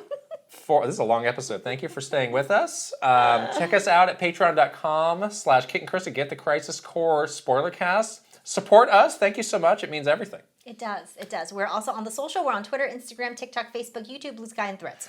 If you are watching this on video, you can subscribe, give the podcast a thumbs up, and leave a comment. And if you're listening on audio, you can also subscribe over there on Apple Podcasts or Spotify. Give us a 5-star rating. That's as high as it goes. And leave a written review if you please. Please. Okay, let's shout out some wonderful Patreon community members, starting with Final Boss, Aaron Hatch. Now Falco. Oh, Falco was looking at Fox and Fox. We are slowly gearing up for Star Fox Week. This set's going to look completely different. Yeah. We got to take down all the Marios. With your great 3D printed Arwing. Can't wait. Yes. Okay, superstars, Mar Mayhem, Eigenverse, Mike Chin, Ray Eshke, VGM Life, Link the Hero of Wins, Angela Bycroft, Thomas O'Rourke, Kyle LaBeouf, Andrew Uhas, Chili, Krishuri, Master Discord, Travis Torline, MSN Poke Gamer, R. Burns, Kitten K, Adrian, Nathan Clover, The Shark Among Men, Rain Tag, Kiss My Flapjack, Pogo Network, Cameron, Frederick Wolf Conradson, Catsley Nerdy, and Zooverf. And here come the one of club, Aaron Burgundy, Adcool 2000, Age 1000, Ein Evelyn, Ali Alejandro, Allie McLovin, Alejandro Arisco Borrego, Andy Robinson, Angelique, Angie Jojo, Anthony Kager, Aristu, Art64, Astrodev, Asurax, Aquatic Fish 22, Awesome 46, Bino, Barnstorm, Bates, Berserker, Big N Gamer with a Y, Blake Mitchell, Bob Clayton, Boost Toast, Brad SF56, Brandon Cooper, Brandon Kavapel, Brovac Novak, Cashew, Cedric Benson, Chadir, Chelly Squirrel, Kai X, Crispy Saurus, Christopher Lay, Chunky Conga, Colleen Finnegan, Connor, Cosmic Titan 718, CP Coaster Lover, Captain Alex, C Roper 17, Cyan Folds, Cynical Squid, Daffers, Dag DeLeo, Dally Dinkum, Dane, Dachshund, Davy Smalls, David Kalpakis, Delving with Difford, Dennis M2, Debbie P, Dinkum and Poppycom, Doghead, Dwinko, Dre, Dr. Saturn, Dubs 496, Do Dead Life, Eccentric Tony, Elite Peach, Sparts 50, You and Granny Boy, Furbound, Fernie and Jess Forever, Fox Deploy, Funky Fresh, Funky Hand, Gabriel Velez, Gamers Like Anime, Gamer Nerd 78, Gary, Garth the Wolf, Gartooth, Jeremy, Johnny, Guilty Phoenix 42, Hannah is Funky, Heyo Jose, Arabelle, Iris Marin, It's Anthony Time, It's Your Boy J-Hove, Ivan Cito, Jay Rando, Japjaws, Jahari Garcia, Jake the Snake 22X, Jameson Eisenberg, James Pritchard, J Bar, Jerry 92602, Jim Wakeland, Joe Encarnacion, Jonathan Rowe, John Conboy, Jordan Hemmerly, Joris, Joseph Gunter, Josh, Joshua Clements, Juji Fruit, Just Camtro, Justin Lemminger, J Wolf, Kaylin, Captain 64, Kat, Katie Estep, Kawa 2796, Climful, Kevin Delane, Katrina, Kay Hooper, Kilo Kibo, Cow Jordan, Christy Eckert, Kyle Gamer. Wait, we did this one already. Or did we not? No, Cal Gamer, Barry Rookie. Kyle Got 325, Kyle Kretzer, Larry Fitzpatrick, Lazy Cat for Coffee, Leo Rao, Len VX, Levy, Lex, Linko, Litton, Luke Hayabusa, Luna B, Lynn, Macho Potato, Mac the Cat, Mad Dog 5981, Magnificent Easy G plus Callie Marie, Mario Man 392, Marky Man 64, Mary Cohen Colson, Mateus, Maverick Nate, Megan, May plus Leon, Michael Mazer, Michael Wong, Mikey Macaroni, Mr. Ryan 07, Motomania, Mr. Andy Pong, Mr. Beans and Dip, Mr. Bendu 101, Mr. Underscore, Mute Dog the Gamer, Mike Tran, Nasir, Naif E, Nigbia Reeves, Nimbendo 64, Ninja 11, Ninja Black Belt, Nova Roo, One of a Kind, Omega Index Card, Oni, Pangy, Paper Boat, Patrice Millette, Pave the Way, Beach Booty, Pyramar, Prime Factor, Prince Charmless, PS Switch, Punky, Quintet, Reckless Tomless, Rob M, Rob O, Rob Y, Robbie DLC, Romsky 113, Rocks, RT64, Ryan Hayes Music, Ryan Haas, Ryanetta, Sage Gamer, Sulkson 20XX, Scott Seward, Sebastiano Garase, Sega, Sharif Jackson, Shinryu, Shiny Elizabeth, Slowbro, Shump, Schnozzle, Spacey Poop, Spider Girl, Spicy Munchkin, Star Fox Jubilation, Steven, Stuart Radley, Swambow, Pseudo Priest, Super Nerdy Humans, Street Tack, Tales of Link, Talica, Tamarines with Hammer, Tandem, Tanuki Dragon. Tay 120 and 64. Teal Fox 64. The Hyro Hero. The Keggers. The Quiet One. Thomas Alvarez. Three Rivers. Tickle Me Dinkum. Tim WC. Token 777. Torcheeks. Totally Joed. Totomaru. Trajowie. Trevor Collins. Tugs Puppy Bear. Tusku. Ty Bear the Bear. Tyler Geis. Victor MK. Mitch Michter. Vinio Games. Viridian. Virtual Bot. Voice for Radio. Waffles. Water Blue BH. WG Grizzy. Wicked Davy. William George. Yammy. YJ Choi. Zachary S. Zelgaroth. Zapatty. And ZeroLink. Okay. Get ready for the start of Star Fox Week. Yes. Get your hype Arwing. It's happening. Do a barrel roll. Hype Arwing, yes. It's going to be exciting. It's going to be great. Okay, we're going to go. Bye.